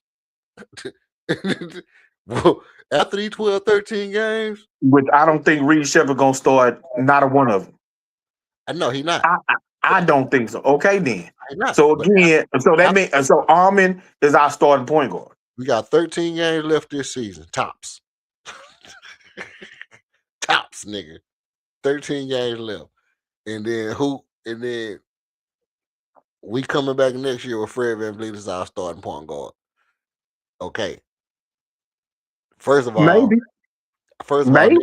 neither one of us are really looking forward to that. As much as I love Fred, and he might maybe Fred is coming off the bench next year. Fred might come back and cook next year. He might. But he might come back and be our backup point guard. I would not care if he's not gonna back up Armin if he do. He gonna back up Reed Shepard if he do. Is no way. Let me guarantee you something. Is no way Isaiah Reed Shepard, IRS, the tax man, Cocaine Curry. No way he's on this team. Not next year, but the year after that, it's no way he's not on this team and starting. After next year. Now, next year, Fred might be on the team all year if we can't get off of him without messing up the salary cap, because we know Stone is going to mind his P's, pop his P's, and cross his I's and dot his T. We know that. But by the same token, if Reed Shepard have to come off the bench for Fred VanVleet and stunt his growth for a whole entire year, that means they probably finna trade Fred or Reed. Now, if by some stretch of the imagination, Reed Shepard is still on this team after next year, We get to the playoff. We get to the second round, third round, whatever. We're not gonna beat OKC or the Spurs next year. Kill that noise unless we make hella trades. And hella trades mean Kevin Durant or Fred VanVleet ass is gone. One of the two. Or LP or all three.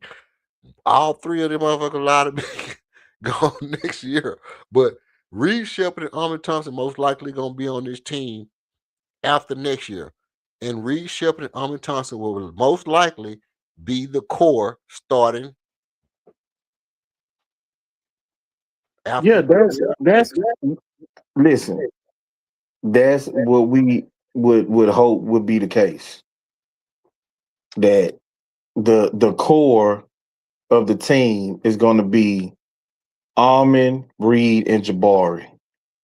and LP. No, the core. The core is gonna be Armin Reed and LP.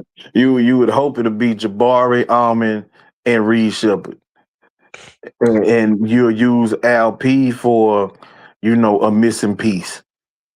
Be that a big man, be that a small forward, whatever the case may be, whatever position, a two guard, whatever the case may be, you would hope that they would move LP to solidify pieces around that 3-piece core. But we're gonna have to see how these dudes continue to develop. To me, the biggest thing that Reed Shepard is gonna have to do is get some more sand in his pants, get stronger, and make sure that his jump shot is consistent butter. Hey, look, I'm gonna tell you something. Reed Shepard gonna come back after next year. Body gonna be transformed. Body gonna be transformed, bro, because you and me both know what his biggest problems was before the summer league started. His biggest problem was, say it, 1, 2, 3, confidence. Me and you both said it all summer long. Confidence. After summer league, we both came out and said, "Oh yeah, he playing with confidence, playing with good confidence." Only thing is, he moving a little slow. I say, you can't run full speed and your hair don't move. You know what I mean? That's not how white boys play. You run, your hair got to blow in the wind. Okay, boom. Okay, he started picking up his speed, but you turning your back every time you dribble. Every single thing that we saw as a problem, he corrected that shit almost within 4 or 5 games, to where it was getting to the point to where I was having to come on the stream and say, I see something this game, 2, 3 games later, it's not there no more. He just corrected it. It's boom, boom, boom, boom, boom. To where you were saying he's the best passer, and I'm saying he's not better than LP. We get to the end of the season. You say he the best passer. I say he's not better than LP, but he right there with him. That's cap. Huh? He right there with him. Cap. I'm still That's not cap. the best passer until he adds some flair to his shit. If He don't ain't gotta add no flair, goddamn flat, man. Stop this. if he don't add Bro, no stop this. So hold on, wait. So you saying that LP was a better passer than John Stockton? I'm saying that Magic Johnson is a better passer than I John. asked you a specific question about two specific players. Can you answer the question, please? Well, no, John Stockton is a better passer than Al Pacino. He ain't had no flair to his passes. He had a little bit. And No, he did not. No, he did not. But here's that nigga two-handed chest passed the ball all over the court.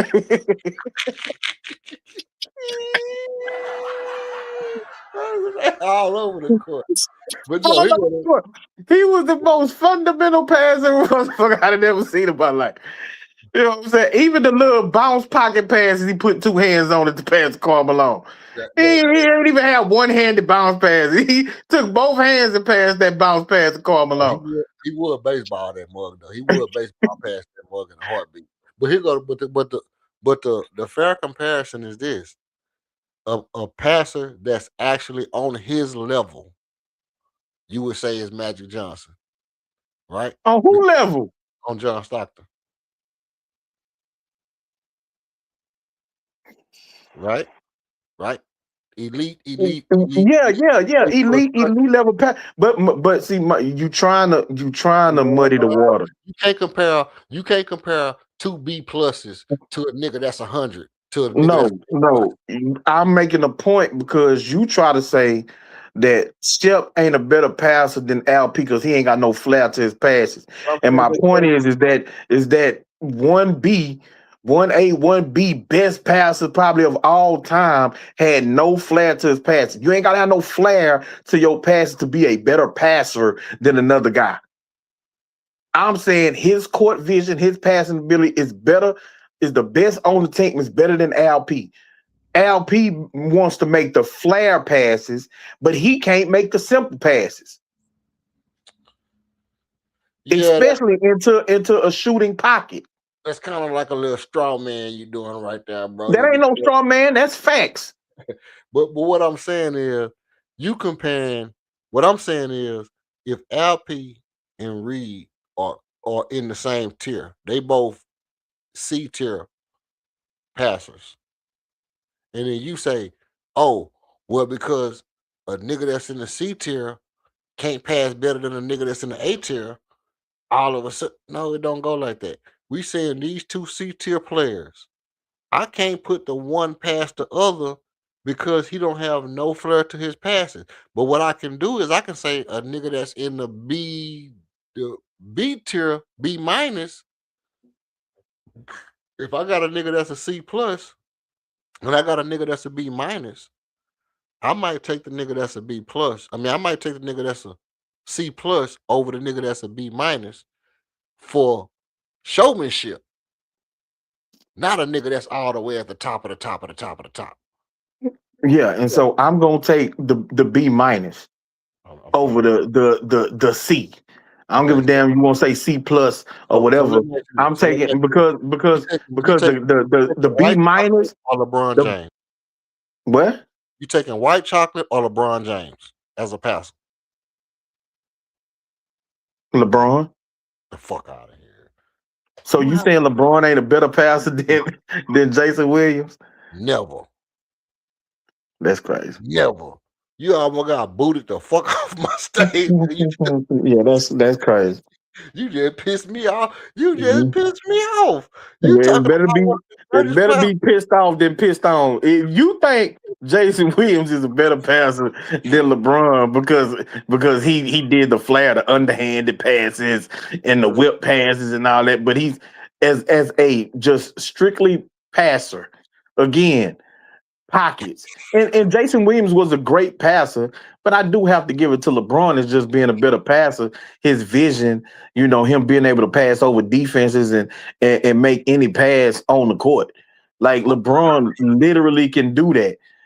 And so I'm not giving Jason Williams the edge because he has looked better. I just think LeBron or Penny Hardaway. Fuck out of here. I don't know. Fuck out of here, man. I don't know. Fuck out of here, bro. You can't look. Listen. Now, see, this is the definition of straw man argument. We talking about Reed Sheppard and LP. Reed Sheppard is clearly a better passer than LP. Clearly, Brody. They not on the same tier as passers. Brody. Reed Sheppard is clearly better. So let's stop with the shenanigans. Again, like I say, you trying to muddy the waters, and pull the wool over people's eyes with all these other, comparisons. We talking about two dudes on the same team. The 6'2" point guard is a better passer than LP. Nah, bro. LP does have the flashy little passes. That pass he made in this game where, he did the half spin and dumped it off to Armin coming down the lane was a beautiful pass. It was a beautiful play. It's so pleasing to the eye.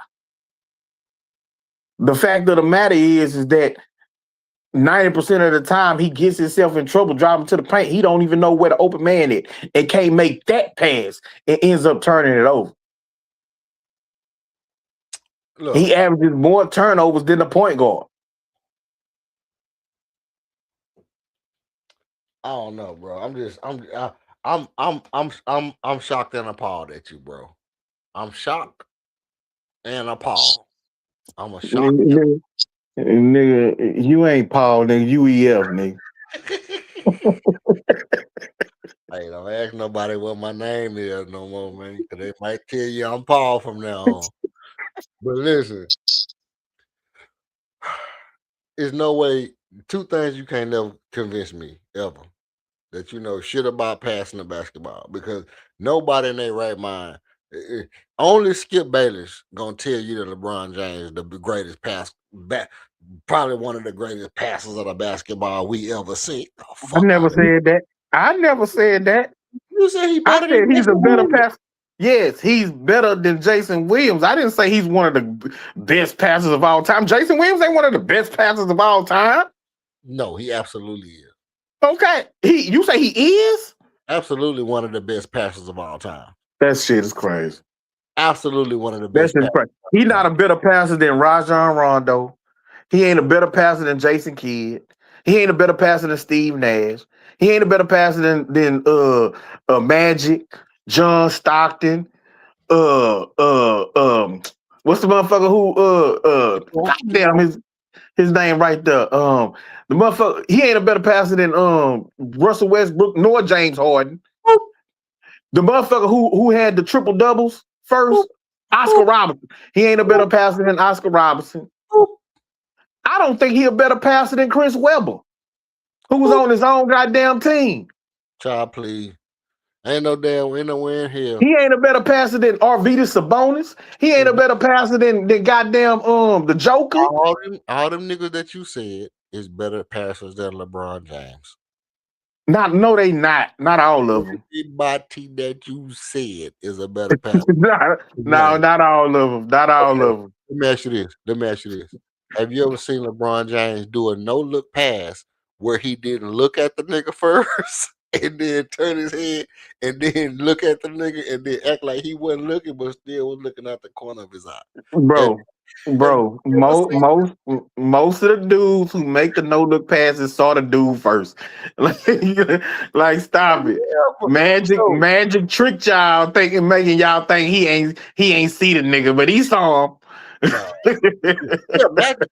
Magic had real live peripherals. LeBron, and you know what? The cameras wasn't as good back then to show you his eyes, zoom in on his eyes to let you know that just because his head is turned one way, that nigga eyes was looking at the dude over there. So I mean, look, you can see every expression on these dudes' faces nowadays. You couldn't see that back in the 80s, you know, but trust me. Nah, bro. This is what I'm saying, bro. Okay. LeBron would have in the half-court offense a nigga on the wing at the three-point line and be driving down the front and then look at the nigga and then turn his head. He look at the nigga to the right, turn his head to the left, and then still have half of his face looking to the right and then pass the ball like it's a no look. Bitch, you looking right at the man. Nigga, you looking right at the man. We see you. It's not even a no look pass. You didn't even look off the defense. The whole defense standing right in front of you, bro. You didn't trick nobody, bro. You just made your head look like it was fancy, and it was not fancy at all. LeBron James is a good passer. He's not a great passer. He's not a great passer. No shape, form, or fashion is this nigga ever be considered in the same breath with Penny Hardaway, White Chocolate, Jason Kidd, Rajon Rondo, nobody, bro. Nobody, bro. It's just not happening. Sloppy Divock or Vita Sabonis, he can't be in the same category with some of these niggas, man. Now, Now, what he can have, I'm gonna tell you what I will give LeBron. I will give LeBron elite passing in this sense. He knows what the defense is gonna do, and his ability to have extra supreme gravity and know how the defense is gonna play him, and him being a savant offensively and defensively, knowing everybody's plays makes him a great passer. But his ability to dribble the ball from a full complete dribble off of exact full complete dribble move, when the ball hit his hand, whip it any direction, anywhere on the court, off the bounce. He not fucking with no Jay Will, bro. And my whole point of making this statement is Magic Johnson and John Stockton. If you have a choice out of Magic Johnson and John Stockton, both of which can do exactly the thing I said. Magic Johnson and John Stockton can be dribbling in the middle of a full dribble, and as soon as your man turn his foot, they can whip that ball anywhere on the court. Mind you, yeah, they knew what they were doing when they were dribbling the ball, but I'm not talking about the manipulate the defense do what I thought you were going to do, and then I make the pass. I'm talking about the somebody made a move, and right when the ball hit my hand, I just spun it. I just spun that shit like Patrick Mahomes into a fit the ball into a tight spot. Two players that's the very top of the passing game. Magic Johnson, John Stockton, the top two passers of all time. I mean, besides Pistol Pete. But that's a story for another day. But let's just leave it at Magic Johnson and John Stockton. Which one are you gonna take? The one that look good? It ain't about looking good. The only reason why I'm gonna take Magic is because of his size. He's Shrink him down. 6'9". Shrink him down. Shrink him to the same height as John Stockton. They say the I nigga was. can't. You can't shrink him down. You can't shrink him down. No, you can't. His size gives him a clear advantage over John Stockton. No, So no. We ain't talking about that. Let's say you finna go shoot hoops. You finna go hoop yourself, or you finna go watch basketball. You got two people that pass the ball equally the same goodness, but one of them look good, one of them look bland. Which one are you I'm gonna taking? go. I'm gonna go now. If I gotta watch him, it's equal because I love John Stockton's overall game. His shooting ability, along with his passing, him running the offense, was a thing to behold.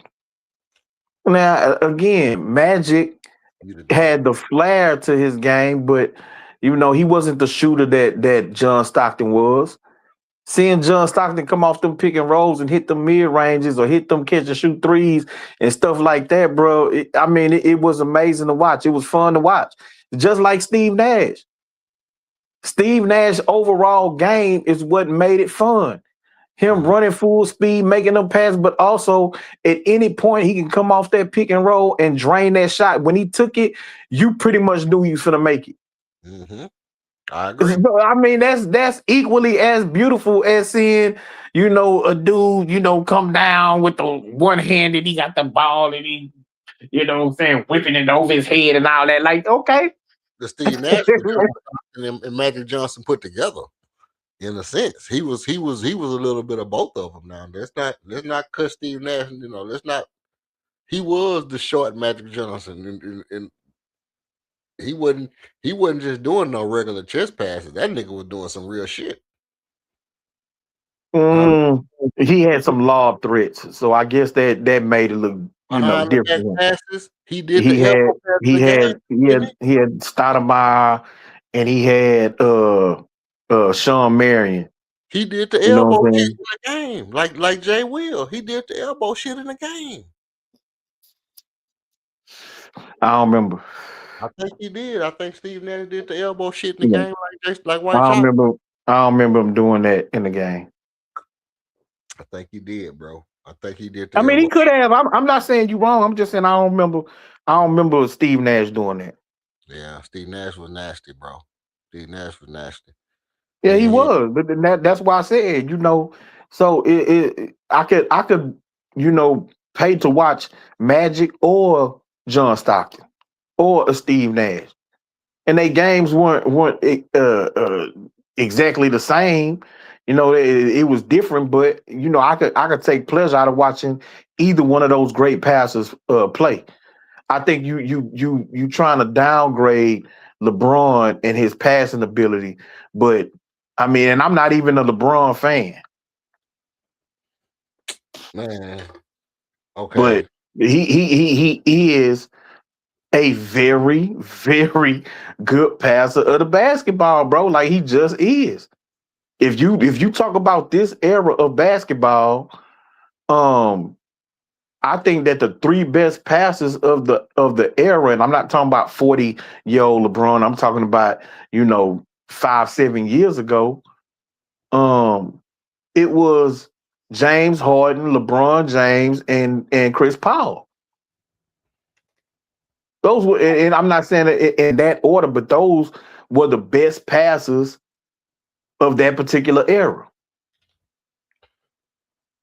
Look, at the end of the day, and you just said something that's important too.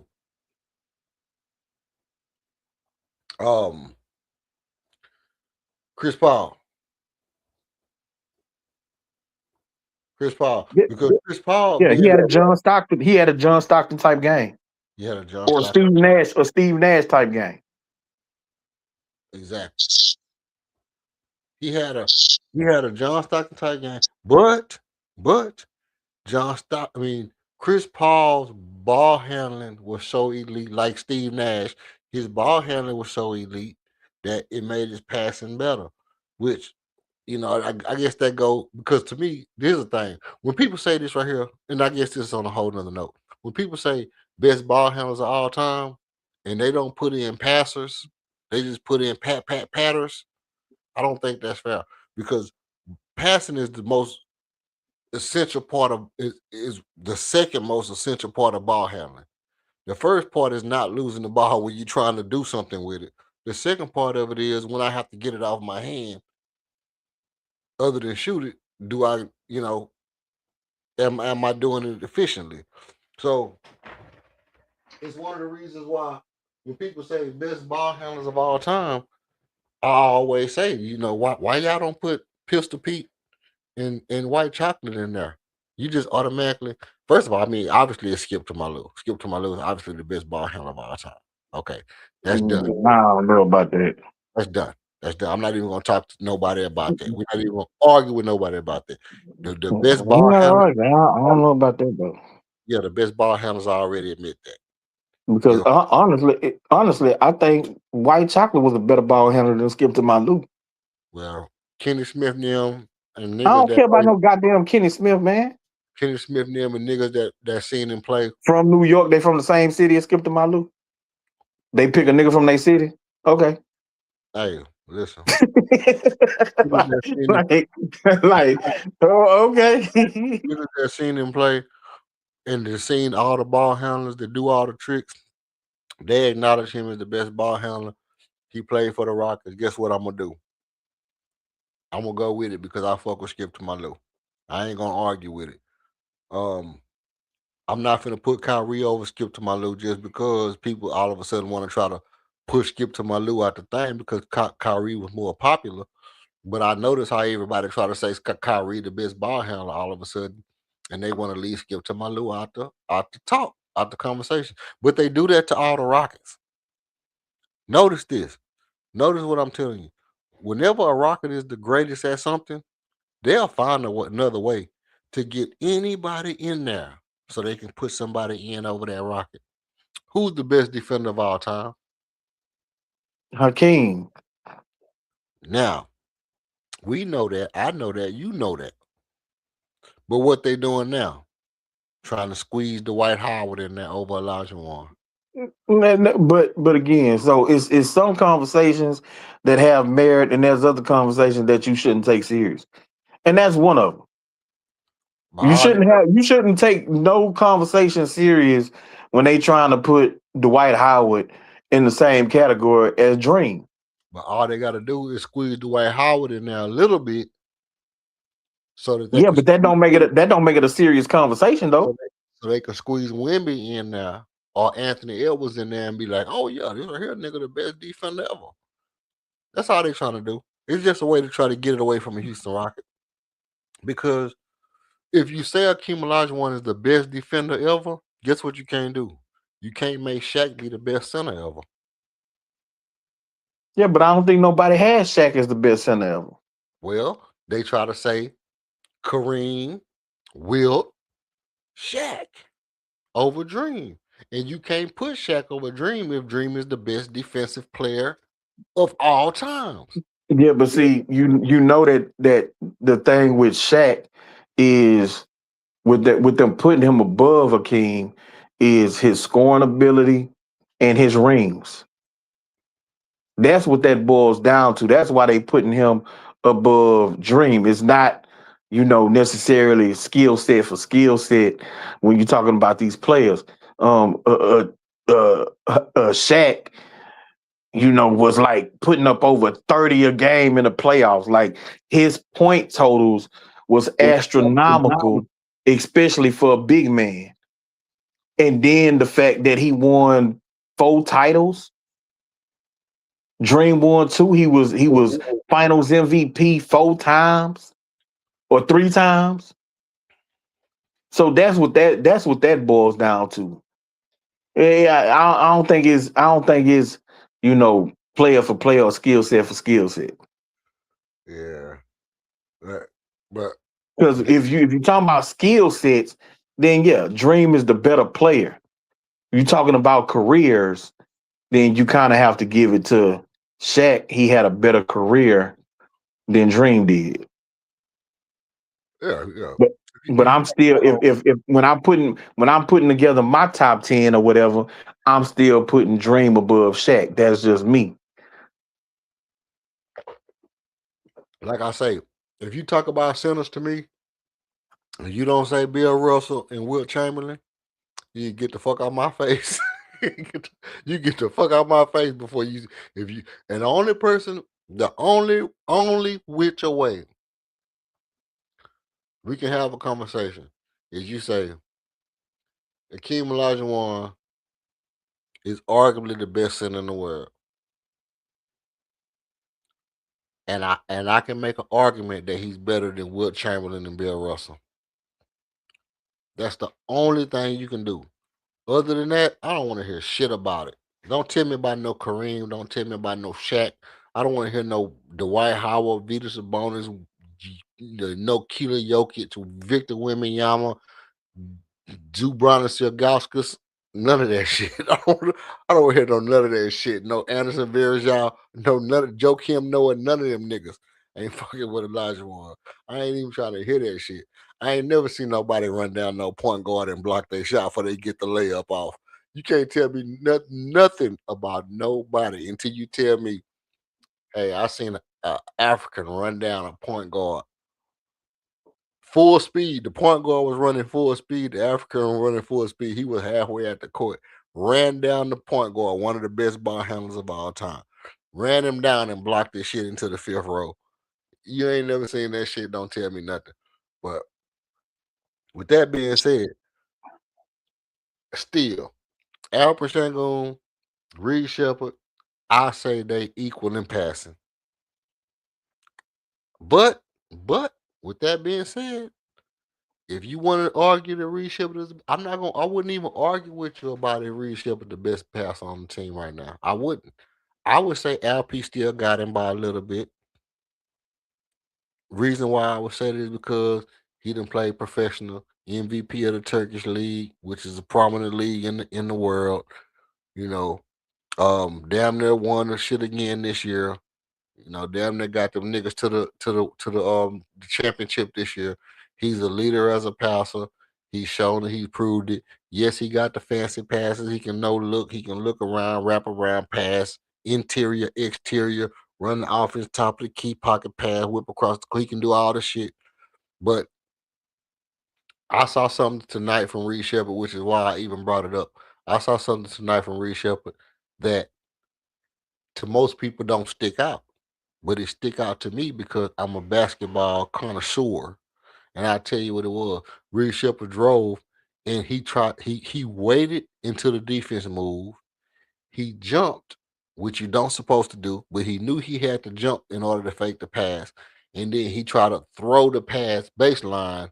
I think Josh Yeah, Okogie on the to go in the corner. Yeah, and the dude slapped the ball and it went out of bounds. That was an exceptional pass because he didn't have nowhere to go. He drew the defender all the way in, and he threw the ball and it didn't get stolen. That was an exceptional pass. but he threw it away. Where he tried to throw it to a Kogi. Yeah. It was a good idea. No. But Let me tell you. It was a great pass because any 9 out of 10 people, that's a turnover. it was a turnover. No, it was a turnover because it went out of bounds. But I mean, 9 out of 10 people, that's a stolen ball. But it wasn't a turnover because they knocked the ball out and we got the ball back. No. Listen now. They knocked the ball out of bounds and we got the I'm ball. telling you, EF. I'm telling you, they reviewed the play. He just threw it out of bounds. No, the dude hit the ball. I know the play you talking. No, we did not get the ball. They got it. They ruled the pass. They ruled it out on them. They challenged it, and it was overruled. Like he literally just threw the ball out of bounds. The idea was right, but what I've been saying, I don't know that his hands is big enough where he could have put some spin on that ball or whatever, but he tried to make that pass and it ended up his arm went underneath the arm of the defender and he just ended up just throwing the ball out of bounds. Okay. So they kept position. But I know the play you're talking about. It was a good idea.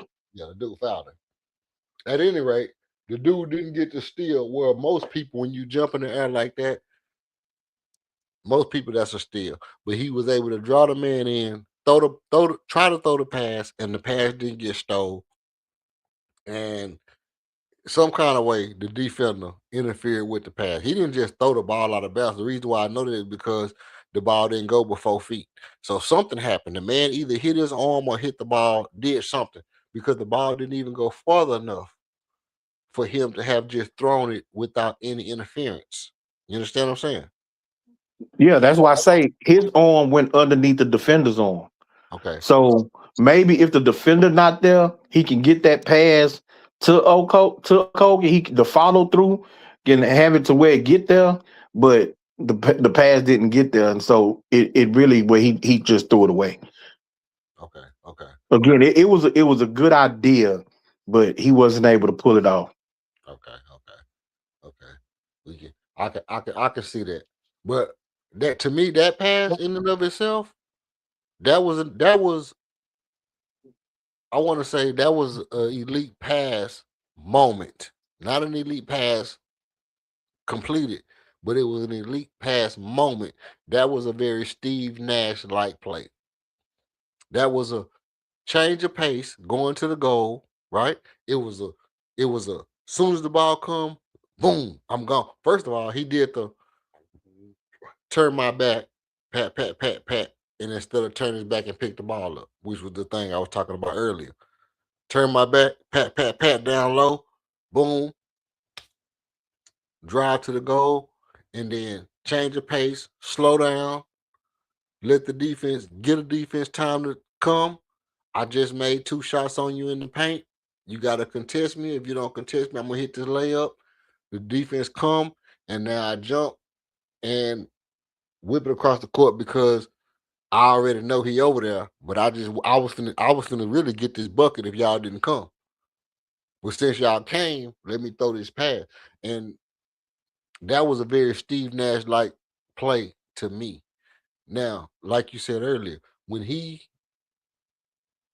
gets in the lab this off season, it actually gets some definition, put on a little, hopefully he don't put on too much weight, but just, do a bunch of red blood cell shit, You know what I mean? Get his quick twitch better, because what he really needs is quick twitch. That's why John Stockton had a long career as he had, because he developed that quick twitch. He developed that cut up like Bruce Lee type shit, and that's what Reed Shepard need. He need that cut up like Bruce Lee type shit, and when he get that, shit. Hey, I'm Yeah, gonna he gotta get some more sand in his pants, man. Too often people can drive it, and even if he's right there with them, they give him a little bump. He just goes flying away from them. true. And so he needs to be able to withstand the bump and still be in position where he can contest, where he can knock the ball out their hand, because he got quick hands. And so he can get deflections and stuff like that, but he gotta be able to absorb the bump and still keep himself in guarding position. Yeah. So that's why I say he gonna have to add some weight. He gonna have to get stronger. And if I'm him, I'm just in the off season, we know he can shoot threes, especially on the catch and shoot threes.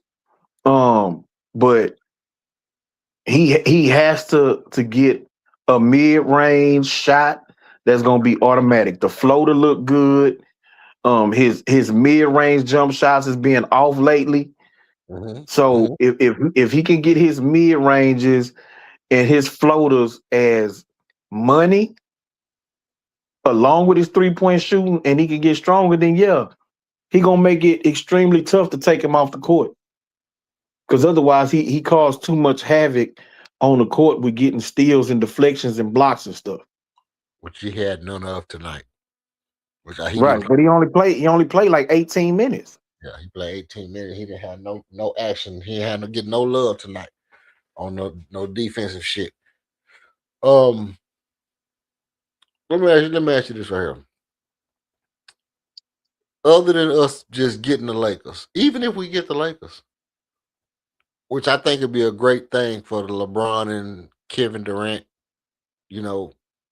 how you say rematch. You know what I mean? I think that'd be a great thing. But other than us getting the Lakers, do you see any possibility of us making it out the first round? Yeah, if we get the Lakers, yeah, I could see us making it out the first round. I do believe, and you're gonna disagree with this, but I do believe we're gonna have to be able to find some minutes for DFS against the Lakers, because we're gonna need to be able to throw bodies at LeBron. Bodies not named Armin Thompson. So I know we can throw Tari at him. We could throw Jabari at him. But Jeff Green, man, they're the same age. No. DFS, with his size, length, and body type, could be another body that we could throw, and we can't throw Jay-Sean Tate at him. We can't throw Josh Okogie at him. He's just too big and too imposing, and I don't want to put Armin on him, because even though Armin got the height and the length, he don't got the girth, and they'll give LeBron a bunch of touch fouls on Armin. So if we can implement DFS into that series to be another body to throw at LeBron, we can kind of wear LeBron out and make it tougher on him, especially if he's not gonna have somebody else to really orchestrate the offense and to consistently get them points. What we want to do is we want to put it on LeBron to have to score 35 and also give them 12 assists a game. But if you put enough bodies on LeBron, then you can wear LeBron out, where in the fourth quarter he'll have no legs and he'll turn it down, from maxing himself out. Yeah. And he'll just do. But he gonna try. The one thing that he gonna try to do is not get swept. He's cycling off his what's it called now. So he in full Barry Bonds mode right now. Ain't nothing you can do about that. He been cycling off his shit for the past 3 weeks. So he in full Barry Bonds. Ain't nothing you can do about him now. You know what I mean? When he get that Barry Bonds in there, it's on and popping. But I mean, other than the Lakers, is it anybody you think we can beat? Not in the top. 6, 7. Okay, so you take us out, that's 5 teams. You take out the Lakers, so that's 4 teams. That's OKC, Denver, Minnesota, and who else? Shit. Let me see. Let me check it out right now. So standings, Westerns. Okay, so you got Thunder, Spurs, Nuggets, Lakers, Rockets, T-Wolves in the top 6. Okay, then Trailblazers, Clippers, and then Golden State gonna win 2 playing games. They're gonna win theirs. So basically, it's looking like it's gonna be Clippers, Warriors, Suns, Timberwolves, Lakers, Nuggets, Spurs, Thunder. If we move to the 4, We're not moving to 4. we locked at the 5. Yeah, LA beat Phoenix tonight, and with us losing, that puts them basically a game and a half up on us for the 4th spot. Even if they lost the next game and we won, we'd still be at 5. Well, we 1 game behind them. We 1 game behind the Lakers, and I Yeah, think but they won the tiebreaker. they won. That's why I said a game and a half. Okay, yeah, you're right. 10-7 in the division. We 9-6. Okay, so they basically the 4th, and we basically the 5th. Well, they still got a chance at the third at number 3. Shit. They still got a chance at number 3. Denver still could realistically fall to the 4th seed. And then we'll be playing Denver instead of the Lakers. Yeah. What you think about that matchup? We're gonna get our ass beat. We're gonna get our ass beat. Jokic is gonna have a freaking field day. Maybe if we had Steven Adams over a 7-game series, we could have made it tough on him. That don't mean we was gonna win, but we could have made it tough on him. Throw some bodies at Harris. Ain't that his name? Yeah. Threw different bodies at him. And maybe possibly made it a better series, but LP and Clint Capella against Joker, not a good look. Not a good look. Yeah, he gonna average like a 37-point triple double. We're gonna put Armin on Joker. I'm gonna tell you right now what we're gonna do. I can tell you right off the bat. We not putting the Armin on no damn Joker, bro. Stop it. If you notice the last game, how many times Armin was on Joker, because of the simple fact, and I'm gonna tell you just like I've been saying, bro, because of the simple fact that they made this narrative that what's his name? Caruso D'd up Joker, everybody is putting these smaller guards on Joker. Because of the fact that they made this narrative that Alex Caruso, the D'd up Nikola effing Jokic, that everybody thinks now all we gotta do is put our best guard wing defender on Joker, and we can contend with him. And that's what we did last game. We had Armin playing Joker, several possessions, and he did a good job on it. But it's not gonna work in the playoff, bro. He's not going for that same shit twice, bro. Same shit don't work twice. Same shit don't work twice. It's just not gonna happen. We not putting Armin on Joker, bro. I'm more scared of the Timberwolves than I am of the Nuggets. The if the Timberwolves, they're not finna pass us up no kind of way. They're 3 games behind us. So it's definitely the Nuggets or the Lakers. Um, and our biggest problem is quick guard penetration. I don't know how we managed to beat the 76ers like we did. It was just a fluke game to me because players when guard play is strong, we don't look good, bro. When guard play is good, we don't look good. And with Jamal Murray being the kind of guard that can just get off for a flurry of buckets, that's a hard look for us, bro. Jamal Murray is a hard look for us. Stephon Castle, hard look for us. Shea Alexander, impossible feat.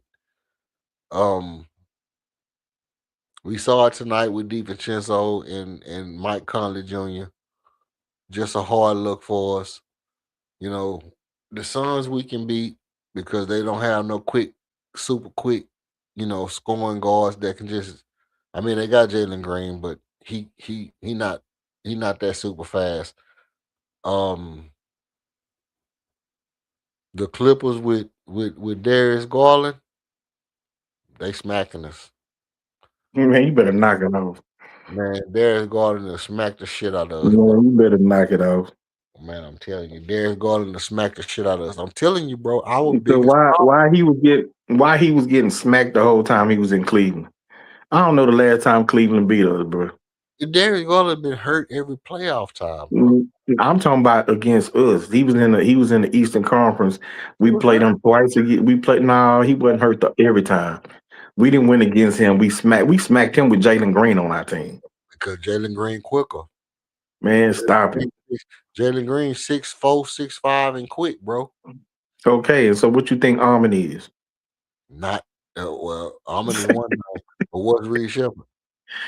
No, I'm saying it, Armin on Darius Garland. What is Darius Garland gonna do against Armin? If you put Armin on Darius Garland, who holding Kawhi? Your boy Tari, right?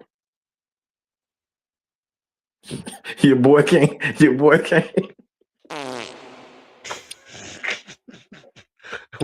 You trolling, bro. You trolling, bro. I know. Nah, you said this nigga is the best defender on the team. Second best defender on the team. He not better than Armin. Well, you said early this year that he was the best defender on the team. That's what you said. I had to tell you he wasn't better than Armin. He was better than Armin. So you okay? It don't matter. You mean to tell me that Torrey can't hold the dime, man, against Kawhi? Ain't nobody holding Kawhi. There's not a player in the league that can hold Kawhi. Well, your boy Torrey should be able to slow him down, bro. He can slow him down. Okay, well then Armin can be on Garland.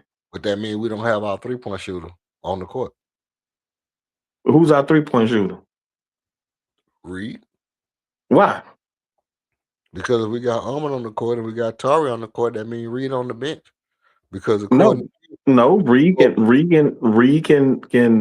run a point offensively. We talking about defensively.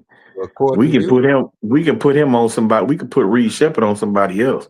According to you, we need Kevin Durant to shoot 18 shots. That's right. We don't need Kevin Durant to shoot 18 shots, bro. If Kevin Durant not gonna shoot 22 shots in the playoff, just come off the bench, bro. Man, stop trolling, bro. If Kevin Durant is not gonna shoot 22 shots in the playoffs, bro, just come off. If he gonna come off the bench, then our starting unit is gonna be putting up like 12 points a quarter. Hell nah, bro. Hell nah. Yeah, especially in the playoffs. Especially in the playoffs with the intensity and how they expect. Remember last year how they let everybody get physical? They gonna pressure the ball and get physical, man. And you take Kevin Durant out the starting lineup. What is our offense gonna do? We're gonna have 13 turnovers and 12 points. Well, I'm gonna tell you exactly what's gonna happen. I can tell you exactly what's gonna happen. Kevin Durant is gonna come out and he gonna score decent. He gonna score decent, but he gonna take him a little while to warm up because nigga gonna be high. A nigga gonna be high in the first quarter. It's gonna take him about 2-3 shots to get warmed up. By that time, we down by like 5 or 6 points. He started to cook. Our defense gonna have to start shutting people down. We slowly close the distance. Reed Shepard, get off. Hit a couple threes. Jabbar get off and hit a couple threes. Now we got a ball game. Kevin Durant ain't gonna really he's gonna only pace us to where we can be paced with another team. That's the problem. My problem I have with Kevin Durant. Listen, I know I be sounding like I'm just bashing the hell out this nigga, man. I'm not bashing the nigga. I'm just saying that his consistency is not really it's not a minus at all. At all, it's not a minus. But it's not a plus. It's not like a Kobe or a Penny or a Reggie or somebody who coming in that's really swing the game. He don't really swing a game. I haven't seen Kevin Durant swing one game this season. He hasn't swung a game for us. That's ridiculous. Tell me the game where Kevin Durant was the deciding factor in the game. But we just played yesterday.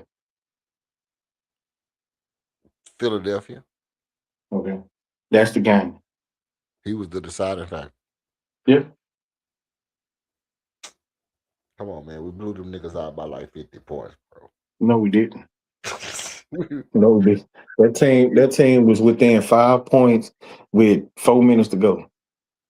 That's because they came back from like 40, bro. That's right. And they was finna win that damn game.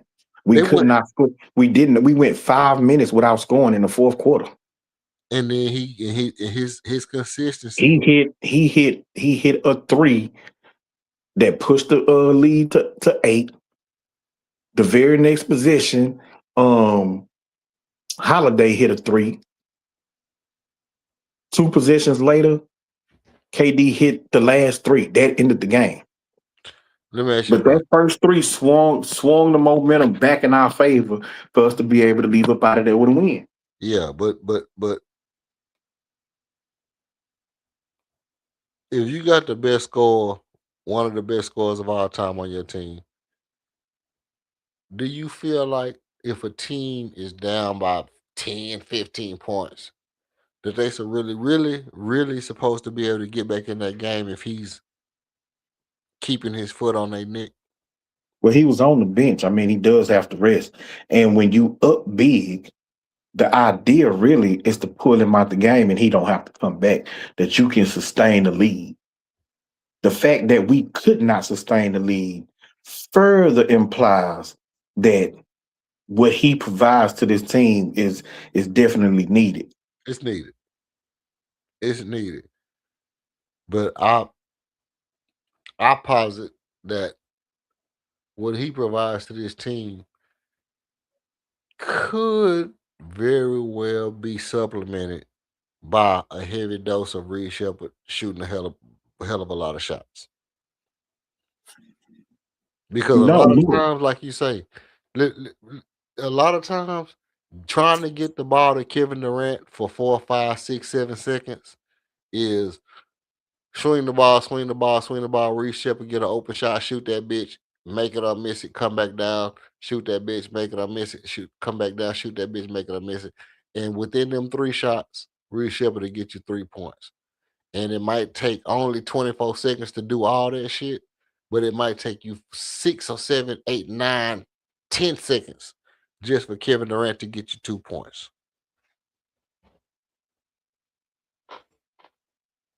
Yeah, but Kevin Durant can get you that 2 points 3 times in a row, which still equals up to 24 seconds. You see what I'm saying? And Reed Shepard might get you 3 points in 24 seconds. Now he might get you 3 points in 4 seconds. And you might get 4 shots. You might get 4 shots. You might get 4 whole shots in 24 seconds if Reed Shepard shooting the ball. Who's getting Reed Shepard open for all these shots? Because again, the problem, and I spoke on him getting stronger. as defensive, but that's also an offensive issue True. because he don't have the strength that when he tries to drive and somebody gives him a little bump or puts their hands on him, where he can't always turn the corner on them guys. That's true. Now that's damn so true. Yeah, so if we just saying that we gonna get these shots from Reed Shepard, how is he getting open to take all these shots? He just gotta get, like you say, man. He just gotta be quick. He gotta remember to be quick, be fast, continue to play with speed, not allow people to dictate where he wanna get his shots from. Because ultimately, the one thing I can tell you about Reed Shepard is when he's getting to the cup, he getting getting downhill a little bit, he'll find a way. I'm gonna tell you something. What I would like to know. I would like to know how many layups, how many shots was within 5 feet have he missed this year? How many what? How many shots within 5 feet have Reed Shepard missed this year? A lot. I don't know. He done missed a lot of them, bro. He went through that stretch early where he was trying to shoot the floaters. He was missing all of them. You know what I'm saying? He didn't miss quite a few layups. You know what I'm saying? Hell, he missed 2 or 3 layups tonight. He missed like 2. Yeah, yeah. I know he missed 2 or 3 of them. So I mean, he didn't miss a lot of those shots. That's why I say that mid range, getting stronger, putting on some weight, and getting his mid range, as next to automatic is going to be the most important things for him this offseason. Yeah, you still want to work on your 3. I think that him coming from college to the NBA, the switch has been him taking more shots off the dribble.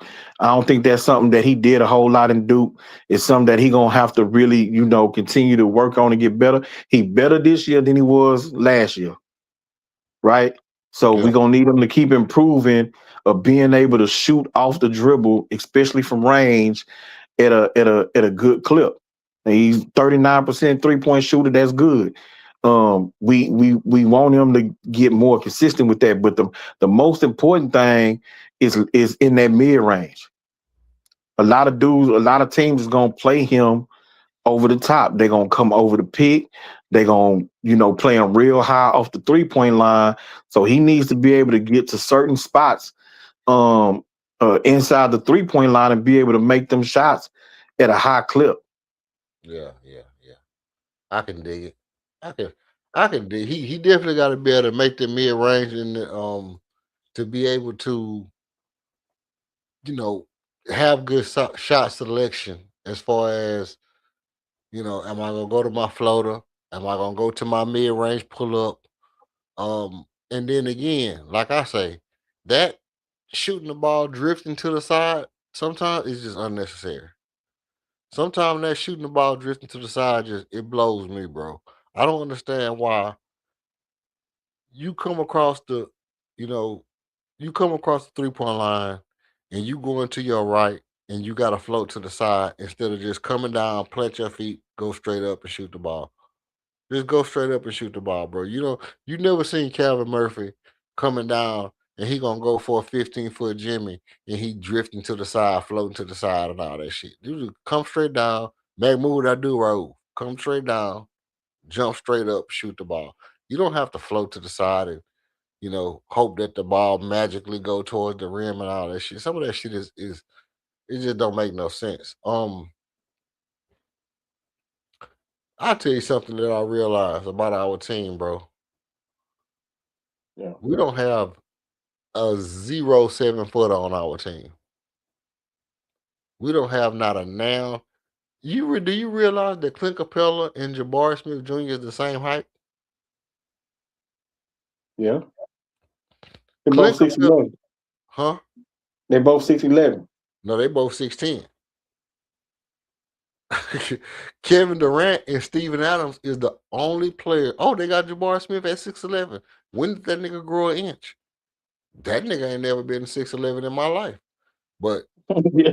Yes, he was. Yes, he was. that nigga 6'10" like a motherfucker, bro. Nah, he's 6'11". That nigga, Because after his first year, they were saying that they thought he had grew an inch and moved to 7 foot. They said the same thing about LP too. yeah, they said LP that they thought he was 7 foot, but Jabbar Smith was 6'10" coming in college. That nigga looked the exact same now that he did when he was in college, bro. Maybe he got a little bit stronger, but that nigga ain't grew no inch, bro. That nigga ain't grew no inch. If he did, okay, he's 6'11". But let's see. 15-6, 45% field goal. Is that good? Is 45% field goal shooting good for Jabbar Smith Jr.? It's okay. I mean, it should be better, but to be truth be told, he's a perimeter shooter. That's true. You know what I'm saying? So he kind of have a guard shooting diet. He don't do a whole lot of shots in the paint. He don't do post ups and stuff like that. His game is all jump shots. So I mean, I don't think it's bad at all. You would want it to be closer to 50%, around 48, 49%. You would want it to be there. But again, since he's primarily a jump shooter, 45% from the field, what he had, 38, 39% from three. Yeah. That's pretty. It's pretty good. It's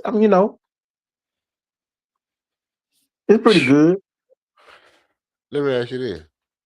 Well, for one, hey, Josh Okogie and Anthony Edwards be doing some of these niggas be doing gang handshakes, dog. I wonder if they know what the hell they be doing. They be doing these little gang handshakes. Do you think Josh Okogie and Anthony Edwards know anything about some gang handshakes? Or they just be doing fly shit because it look fly? Yeah, it's just little made up handshakes they do, locking it up and shit like that. They don't know what it means. Like, if you saying do they know that they making blood and crip handshakes? No. Okay. Because I'm like, that's an odd combination to be in the gang. Because I know if I'm in the gang and Josh Okogie in my gang, I gotta wonder about these niggas, man. 'Cause Hey which man, one? you don't know what Josh Kogi be doing out in them streets, man. Which one? Hey, let me tell you something. I had a homeboy that was from Libya. I was from Libya, and them Africans, like niggas be from foreign countries, and shit like that. They be going through real shit. And my homeboy was in the war when he was like 12, 13, 14, 15, and I think no, yeah, 12, 13, 14, 15, and 16 years old. They was in the war in Libya. And when he got out the war at 16 and came to America at 17, was his first time not being in a war as a teenager. So that being said, I'm just saying, yeah, niggas be on some real shit. Niggas do be active, but I ain't trying to say niggas be soft, but I'm like Josh and Kobe, you know, locking fingers with Anthony Edwards is like, I don't know, man. I don't know. I don't know about that one. I don't know about that. Which one of you niggas I trust in a real life situation? I don't know. I might have to call John Morant for my shit. I Yeah, need that no, you nigga. better not. Because when them feds show up at his door, your name the first one coming out his mouth. You better not go over there. And all that nigga toughness is for the camera, nigga.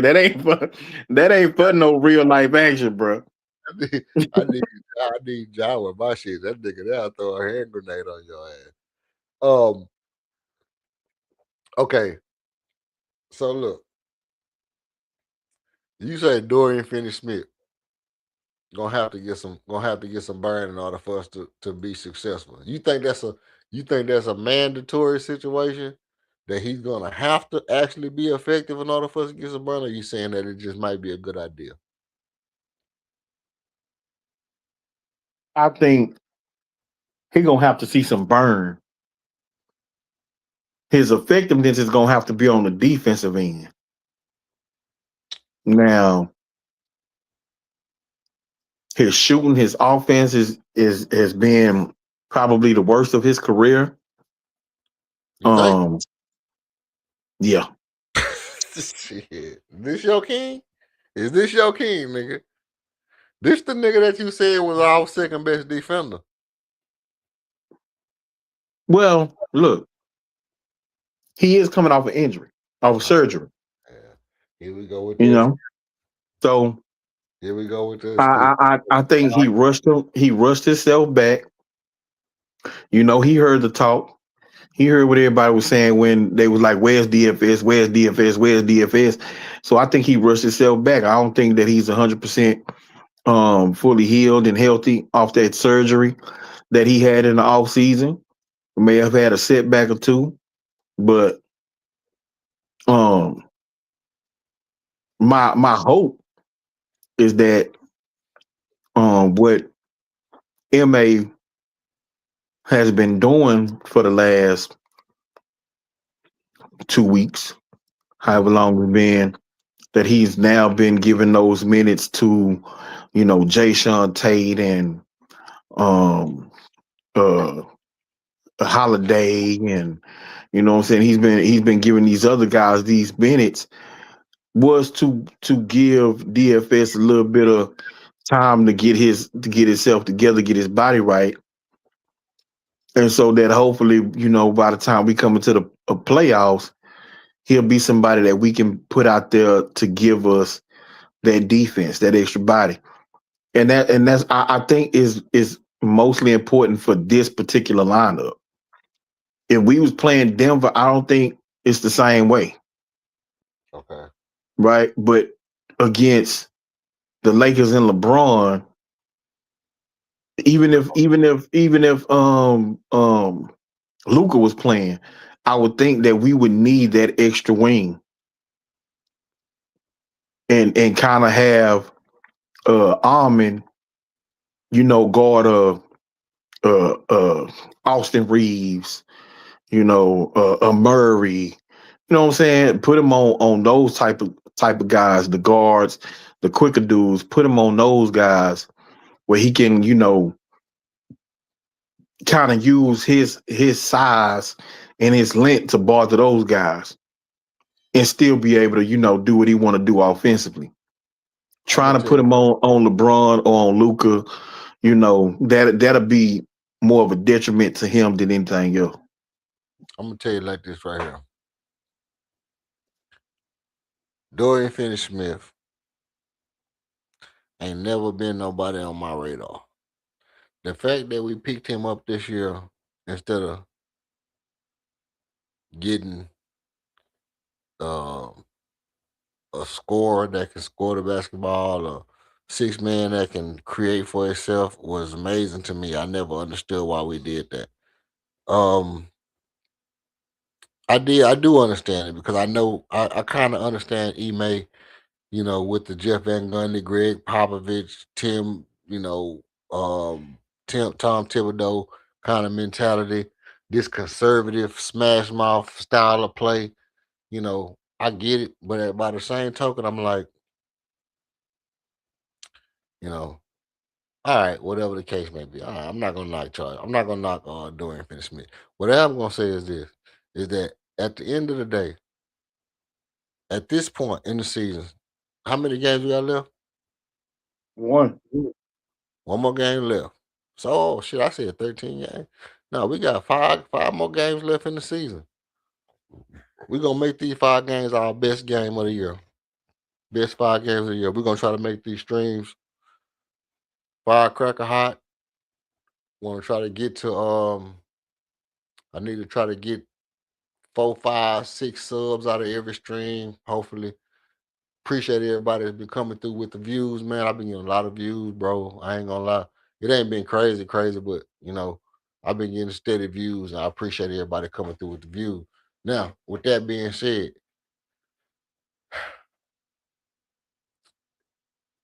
remember what I said? Wait and see if we see Kevin Durant in the corner shooting threes. Remember when we had that conversation? I said we're gonna play a couple of West Coast teams. If we don't see Kevin Durant in the corner shooting threes against these West Coast teams, Ime holding an ace in the hole. Ime got tricks up his sleeves for the playoffs. I don't expect to see him do it in game 1. I expect Ime to hold that Kevin Durant in the corner for maybe a game 3. Now, watch your boy, man. Watch your boy, because the reason you fuck with me, KOD, because I know what the hell I be talking about. I might say some shit that you don't agree with sometimes, but I know who's, bro. I know what I be talking about. Watch. Game 1, game 2, he gonna do his regular 1-2 punch. Veer right, veer left, 6 plays, split like Novocaine. He gonna do his regular 1-2 punch. Game 3, if he start to get sketchy, watch don't we see Kevin Durant sitting in these corners shooting threes, shooting long layups from the corners. Because that's his ace in the hole that ain't nobody prepared for. He's been holding that card at least since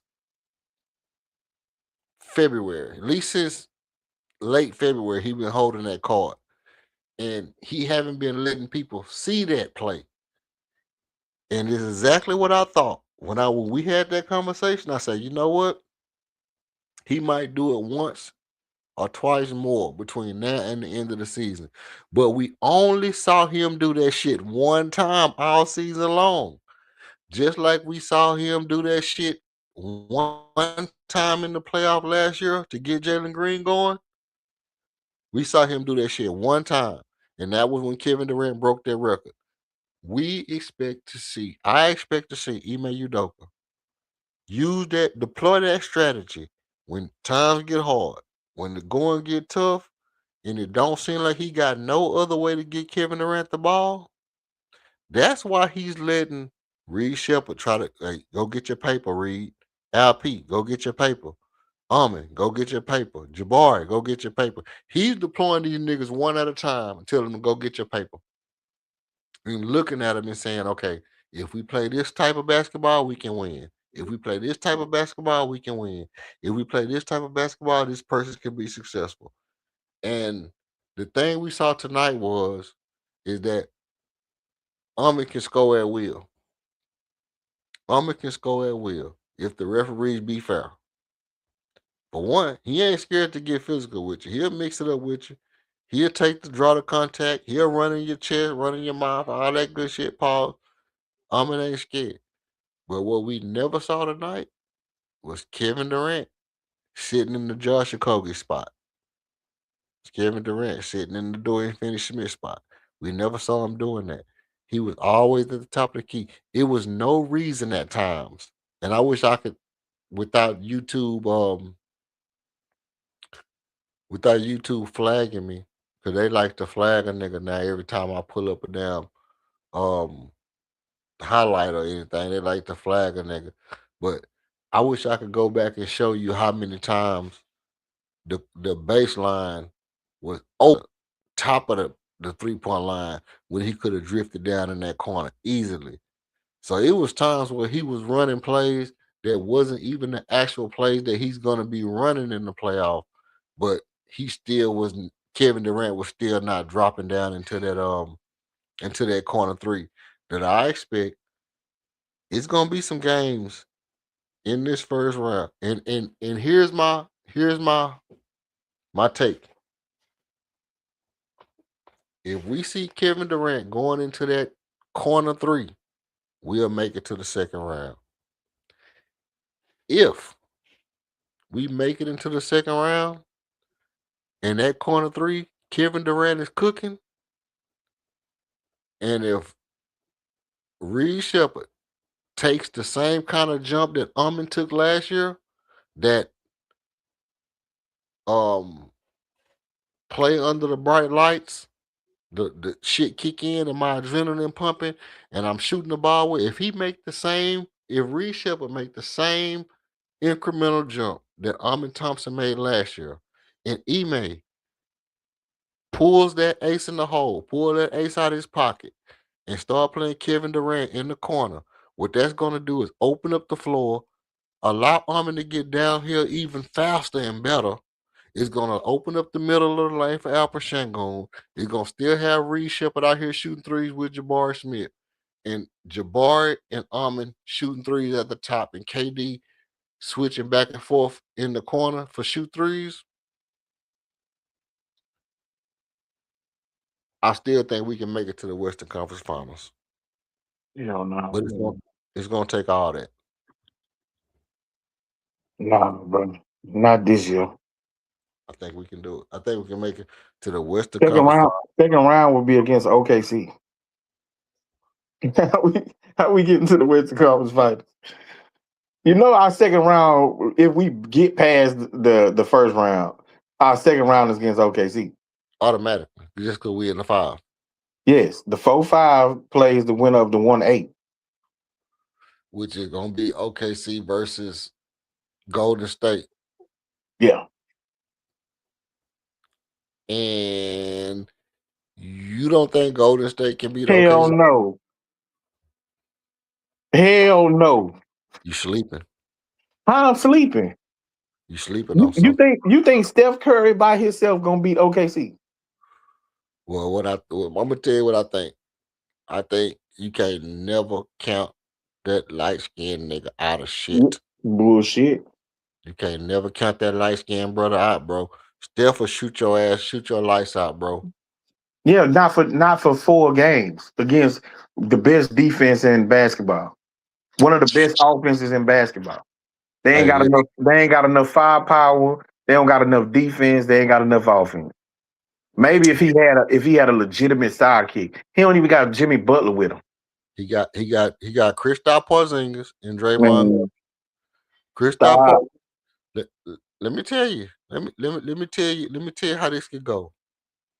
First of all, he got the best weapon of all, Steve Kerr. He got Steve Kerr on his Hit the bench. hit the LeBron drop for me, please. You have an inconsistency in your own argument, and that's another example of why I call you Michael Jordan fans. You're Not Michael Jordan in your fan. own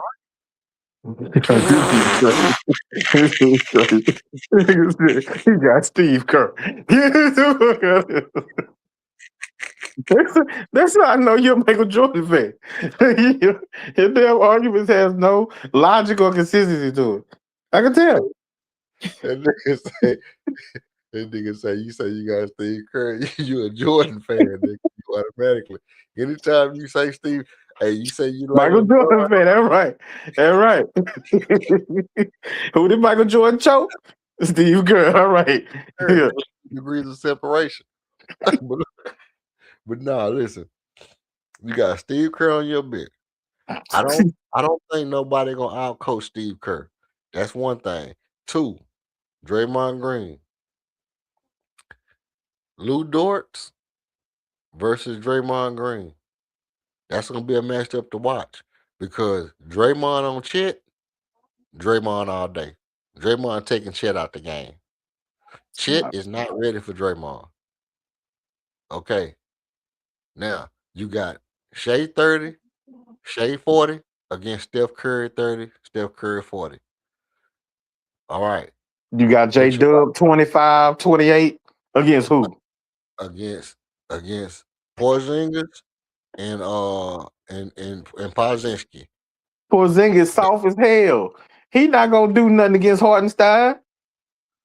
Hey, nah, well listen. No. He gonna strip. He gonna make Hartenstein come out and guard him. Hartenstein gonna have to go out there and guard Porzingis, which means open up the lane for Pods and Curry to get to the lane. And Pods then ain't going no damn well. Chet gotta contend with Draymond, and Draymond is gonna be at the high post. So that means that Chet not gonna be around the rim. What's the call? Hartenstein right. gonna not be around the rim. It's gonna be a lot of layups for Golden State Warriors with their motion offense. Which No, means it's not. They gonna switch They gonna be doing a whole bunch of switching, and if they gonna put Caruso on Pods, you taking him completely out the damn series. They're gonna put Gary Payton Jr. on Steph. They gonna put who? Gary Payton Jr. on Steph, and Steph gonna cook the dog shit out Gary of it. Payton Jr. is on Steph's team, bro. I mean, not GP2. I'm talking about Caruso. I'm talking about Caruso gonna be on Steph, bro, and Steph gonna cook him. Steph, I just told you they're gonna be switching everything. That's all you got to do against Golden State's offense. They don't got It's they don't got the length. They got a bunch of short niggas. stop it. Like, They what are have, you talking about, they have a EL? bunch of short niggas, bro. They don't got no bunch of Bob Mutes and Robert Covingtons and shit like we had. They ain't gotta have them, but like they ain't got a bunch of 6'2" dudes neither. Like they got a bunch of 6'5", 6'6" guys on that team. 6'3", 6'4", man. Bunch of Case and Wallace, fucking them niggas, man. Them niggas that they Okay, got. Casey Wallace, Lou Dort, and Caruso can all take care of Steph. And Pods, you ain't even worried about Pods. Paul's gonna get you 3 big threes. That's some easy shit that you don't expect. Man, stop it. Knock it off. He gonna kill you. Paul's gonna kill you when And you leave. and if you gonna have Draymond on Chet, then Chet can just stand out at the 3-point line and take what's his name completely out the paint. He the only one that's gonna give hard fouls or make people worry about getting to the cup. But if you got to Draymond, worry about Chet, because if you leave Chet, then Chet can just shoot the 3 all day. Draymond too. Porzingis is soft as hell. Draymond too smart, bro. Draymond too smart. And I'm gonna tell you something else. Draymond can motivate Porzingis, bro. And as long as they got Steph, I'm just telling you, it could be an upset. No, it can't. It could be an upset. It literally can't. There's And nothing that Golden State can do to beat OKC, bro. let me tell you who else can beat OKC. We can beat OKC. Nah, we can't beat OKC neither. Let me tell you something. What I just told you, bro. I just told you. If Ime is moving KD off the ball and putting him in them corners in big games, our only problem is the referee's gonna call a shit ton of fouls for Shea, right? Guess what our strongest attribute has been over this past 2 months? Free throws. Our most consistent attribute has been free throws over these past 2 months. Would you believe that our free throw percentage is exceptionally high for the past 2 months? I Listen, don't know about that, but our free throw percentages, dog, have been skyrocketing, especially our main ball. I mean, LP probably not so much, but as far as Armin and KD, our free throw percentage has been real good, bro. And all we need in order to be OKC is for the refs not to get real finicky with their whistle on Shea, which we know they are because he's the MVP. We know he's gonna get real finicky. If them other dudes don't get to the line a lot, and our 2 dudes get to the line regularly, then we gonna match them in free throws. That means KD and Armin gonna shoot the same amount of free throws as Shea. KD and Armin gonna shoot the same amount of free throws as Shea. KD's gonna score the same amount of points as Shea. KD gonna score the same amount of points as Shea, bro. maybe, I'm letting you know. maybe. But again, you still got Williams. LP gonna outscore Chet. LP might outscore Williams. Nah, no, he not. Listen, he No, he might not. outscore Williams, bro. No, he Because not. He may outscore Chet, maybe. he gonna But outscore Chet. he ain't gonna outscore Williams. LP gonna body Chet all day long, bro. Chet is not ready for Albert. Hartenstein is gonna be on LP. Yeah, well, LP gonna score like 25, 30 points on that nigga, bro. Hell no. He gonna score 25 Stop playing with Hartenstein like that, bro. He a defensive big man. Man, Hartenstein, let me tell you what's gonna happen to Hustlestein. His ass gonna be on the bench with fouls. They're gonna put Alex Caruso on Alpha Shangon. I can tell you, I already tell you what they're gonna do. They're gonna put Alex Caruso and Lou Dort on Alpha Shangon. That means KD gonna be able to float around in them corners. When Ime Udoka put KD in them corners, it's gonna open up our whole entire team.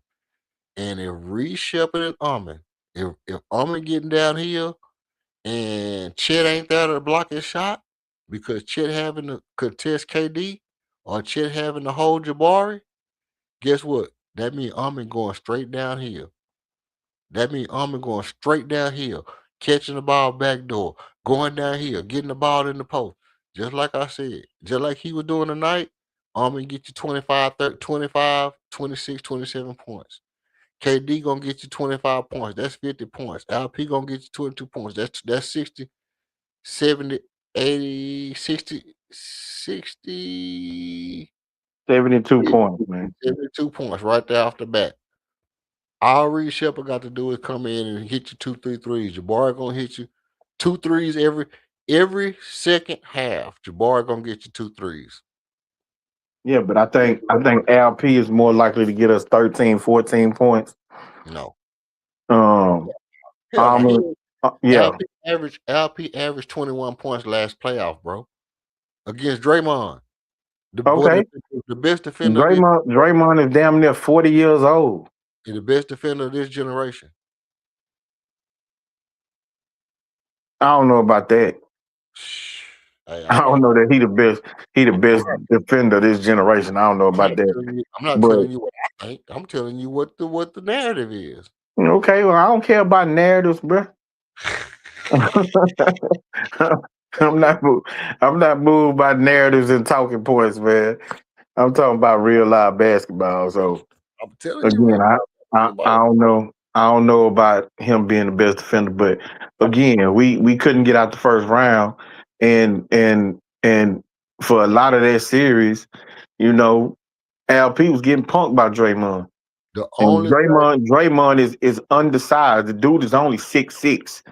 the only thing the Rockets got to worry about against Oklahoma City Thunder is one thing: is random niggas hitting threes, like Lou Dort hitting 4 or 5 threes. No, we got to worry about their pressure defense too. I ain't stressing that defense, bro. I ain't stressing their defense. I ain't worried about their defense because now one of them Narrett, one of them niggas can hold Alpha Shangon. Lou Dort can hold KD. Lou Dort can hold KD. I know that. We know this.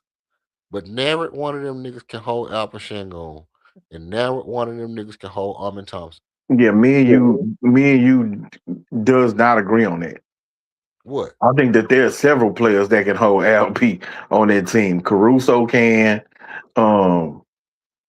Hardenstein can, Caruso Chick can for stretches, huh? Caruso could not hold Alpha Shangon, bro. Yes, he can. That's cap, bro. No, it's not cap. Now LP got going in the second half of that game, but he was getting his ass handed to him in that first half. That's so he had one good game against OKC. That was game one when we went in double overtime. You know Captain Tazariak? Yeah. That's what that is. That's that Captain Tazariak, bro. That nigga cannot hold Alpha Shangon, bro. Alex Caruso could not hold Alpha Shangon. That's Captain Tazariak, bro. Yeah, I don't agree with that. Our biggest problem against OKC is let a nigga like Lou Dort hit 4 threes on you. No, that's not, bro. They pressure defense is gonna be a problem for us. We're gonna score with anybody. We're gonna score with anybody. The Rockets gonna be able to score against OKC. The only thing we have to do is keep random niggas from hitting threes, bro. It's the same thing with OKC as it is with the Spurs. If you keep random niggas like Keldon Johnson from hitting threes, we beat the Spurs. It's not even the Stephon Castle. It's not even. Listen, Champagne hit his threes. Okay, cool. We know that's what Champagne do. But Keldon Johnson busting your ass for 3, You lose against the Spurs. Okay, we know Jay Will gonna get his buckets. We know Casey Wallace gonna hit his threes. We know Chick gonna get off with a couple of threes. Cool. But if a random nigga like Lou Dort hit 4-5 threes and Alex Caruso come in and hit 2 threes, if Lou Dort hit 4 threes, Caruso hit 2 threes, you lost. Boom, you lost. But if Caruso and Lou Dort don't get them threes, we win. Bro, It's you that acting like we got an answer for Williams and for shit for Shea. we don't have to answer. We just got to match them. Yeah, but we can't match them. We got them matched already. Because They you score- just said that Dort and Caruso can guard KD. So if they got dudes that can guard KD, we know damn well LP ain't finna carry the team. They score 50 points, bro. We score 60. No, that's not true. They Shea score. gonna score 30 plus. He gonna score. Williams gonna score damn near 30. Williams gonna score by 25 points. Then you got Not even Chet healthy, who bro. gonna give him 18 to 22. Williams not even healthy. You step on a nigga foot, he out the game. He not even healthy. That Yeah, nigga, and LP soft as baby shit. that nigga Jalen Williams had a hangover for 82 games. That nigga got a hangover after last year and was hungover all 180 days. That's not gonna cut it. They listen, Shea gonna score by 30. Let's say Shea scored 36. Let's say he scored 30. Let's just say he scored 40. And Williams scored 25. That's 65 points. We match that. We match that. If all three of our big three score 22, we match that. We score 66. We match their best scores. I already told you LP not finna do that, bro. He ain't finna do that in the playoff series. Chet gonna score by 15, 16 points. Guess what? That's Jabari. Get you by 14. No, that's LP. No. LP, KD, and Armin, they go together. Jabari, Armin, and KD go together as our top scorers. Remember, I broke this shit down last year. I broke this shit down at the beginning of the year. If KD scored 25, LP scored 19, Armin scored 17. I'm just rounding it up. All I'm doing is saying LP scored 20, Armin scored 20, KD scored 20. If they all score 22 apiece, that's 66 points. Now we know KD's gonna score more than 22 points. We know that. But just for the Well, sake I of mean, I don't understand how you saying that they got multiple dudes that can defend KD, but then want to say that KD is gonna be able to just score all these points. Score If 22 points. what? Score 22 points. I said if KD scored 22 points, bro. If he score 22, we gonna lose. We gonna get swept. No, listen. You're not listening. What I'm saying is if Shea scores 40 points and Jalen Williams scores 25 points, that's 65 points. That's where the bulk of their scores come from. Now, if Kevin Durant, Al Pachingo, and Amin Thompson score 22 apiece, average, I'm just saying, we know that Amin might score 17, he might score 15, LP might score 25, KT might score 25, but I'm just rounding it off to an average number. If they score 22, if they average 22 points apiece, we match their points. -5. Oh, yeah, -5. We match their points -5. Now, Chet come in, he gonna score you 16 points. Well, Jabbar has to score 14 to 16 points to match Chet. Now, Lou Dort, Caruso, Case and Wallace, them other niggas, they have to be matched by Tari Eason, Reed Shepard, Joshua fucking Kobe, goddamn. And, niggas like that have to match up with them other niggas. That's what the problem is. It's them niggas. It's the Lou Dorts, the Casey Wallace, the Alex Caruso that we have a problem with. It's not the top 10 niggas. It's not their top 3 versus our top 4. Because our top 4 and their top 3 will balance out. It's not them. Them niggas average the same shit. It's the other niggas. It's the Lou Dort, the Alex Caruso, the Casey Wallaces. It's them other niggas that you got to worry about. It's not their top scores. That's what I'm trying to tell you. If we keep Caruso, Lou Dort, Casey Wallace, Benedict Mathurin, whatever the hell these niggas is, these random niggas that they got on their team, if we keep them niggas from beating us, we can win. That's just a fact. Now I don't know how the hell you gonna stop Lou Dort from scoring five threes on you, but it's the same problem with Lou Dort as we have with Keldon Johnson. You got a damn random ass nigga that come out and hit you for 4 threes. There's nothing you can do but bow your head, tip your hat, and say, you know, on my dog's ass. Ain't nothing you can do about that. If you let Keldon Johnson hit 3 threes on you, your ass lost. If you let Lou Dort hit 4 threes on you, your ass lost. It don't matter whether Shea got 36 or not. We know he's gonna get that. That's not the tip of the pencil. The point is, you gotta stop them other niggas. Don't let them other niggas do weird shit. You can get you a 3 or 2. Because guess what? Josh Okogie gonna hit a 3 or 2. Dorian Finney-Smith can hit a 3 or 2. Tari Eason might even hit a 3. That's cool. Aaron Holiday come in and hit a 3 or 2. That's cool. Reed Shepard might go buck wild and get you 30 points. We don't know. That's cool. But you can't let them niggas do no weird shit like have a nigga score, 20. You can't have Lou Dort scoring 20 points, is what I'm saying. You can't have Lou Dort scoring 18 points, 19, 20 points. That's the shit that's gonna kill you. If Lou Dort scoring 18 points, yeah, it's out of there. That's what I'm saying. That's what I'm saying. We can beat them niggas. Now the team that we can't beat, flat out, like you said, Denver. Because we don't have nobody that can even stay. There's no way to match up with a nigga that get you 30 points and 15 rebounds and 10, 11, 12, 13 assists. There's no way to match up with a nigga that's doing that 40 and 15.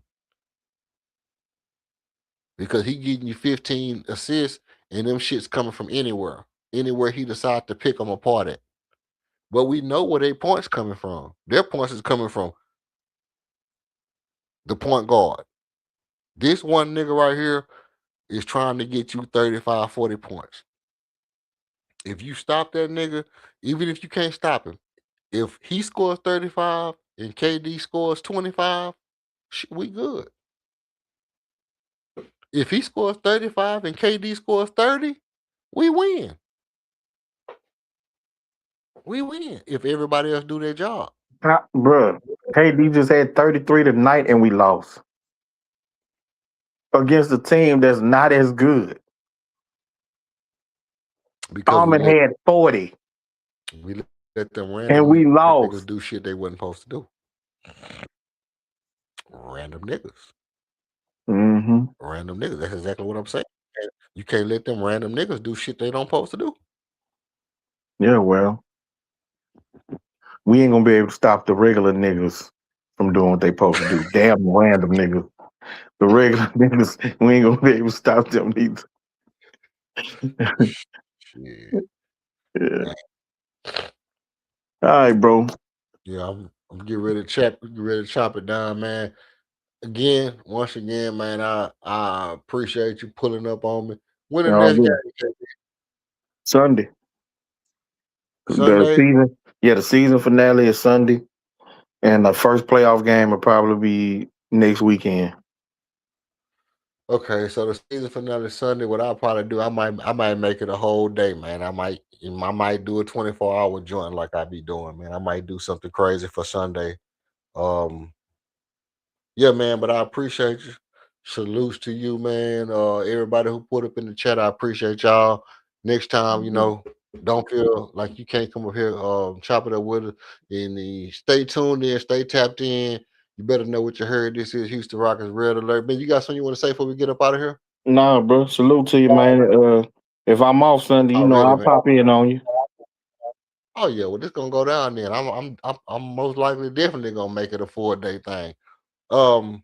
Better know what you heard, man. This is Houston Rockets Red Alert, Untamed, Unchapped, Unfiltered, and shit. What's the word?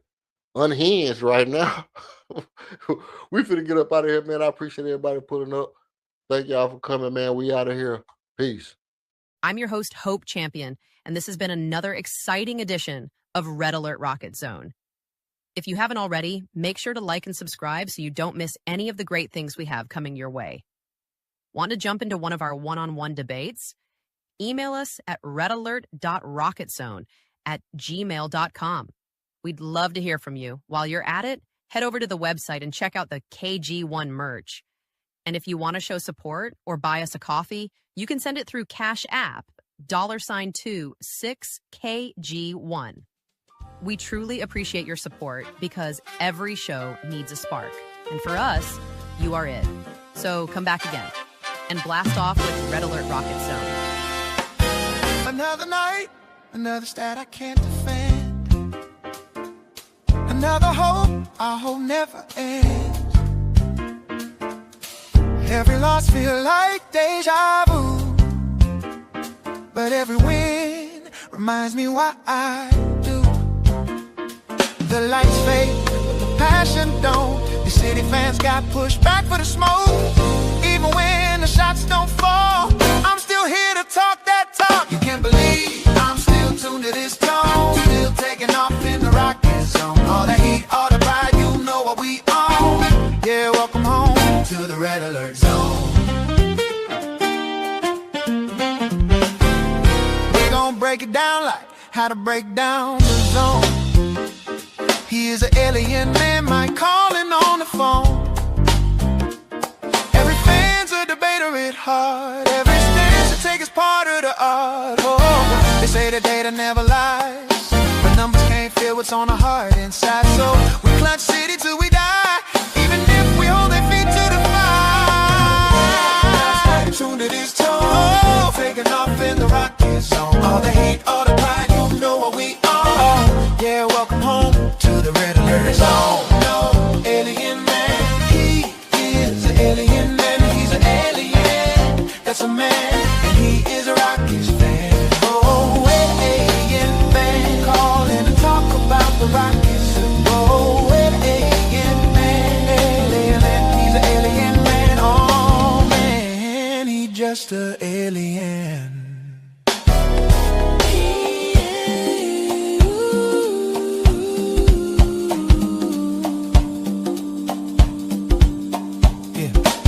He's an alien, alien. He's an alien, he's an alien. He's an alien, he's an alien. He's an alien, he's an alien. He's an alien, he's an alien. Oh, alien, he's an alien. Oh, alien, he's an alien. Oh, alien, he's an alien. Oh,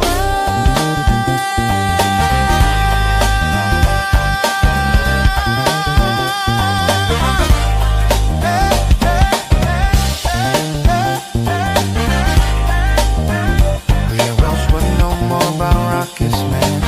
He's an alien, he's a Rockets fan. Who would know more about Rockets than alien man, area 51 do. He's an alien.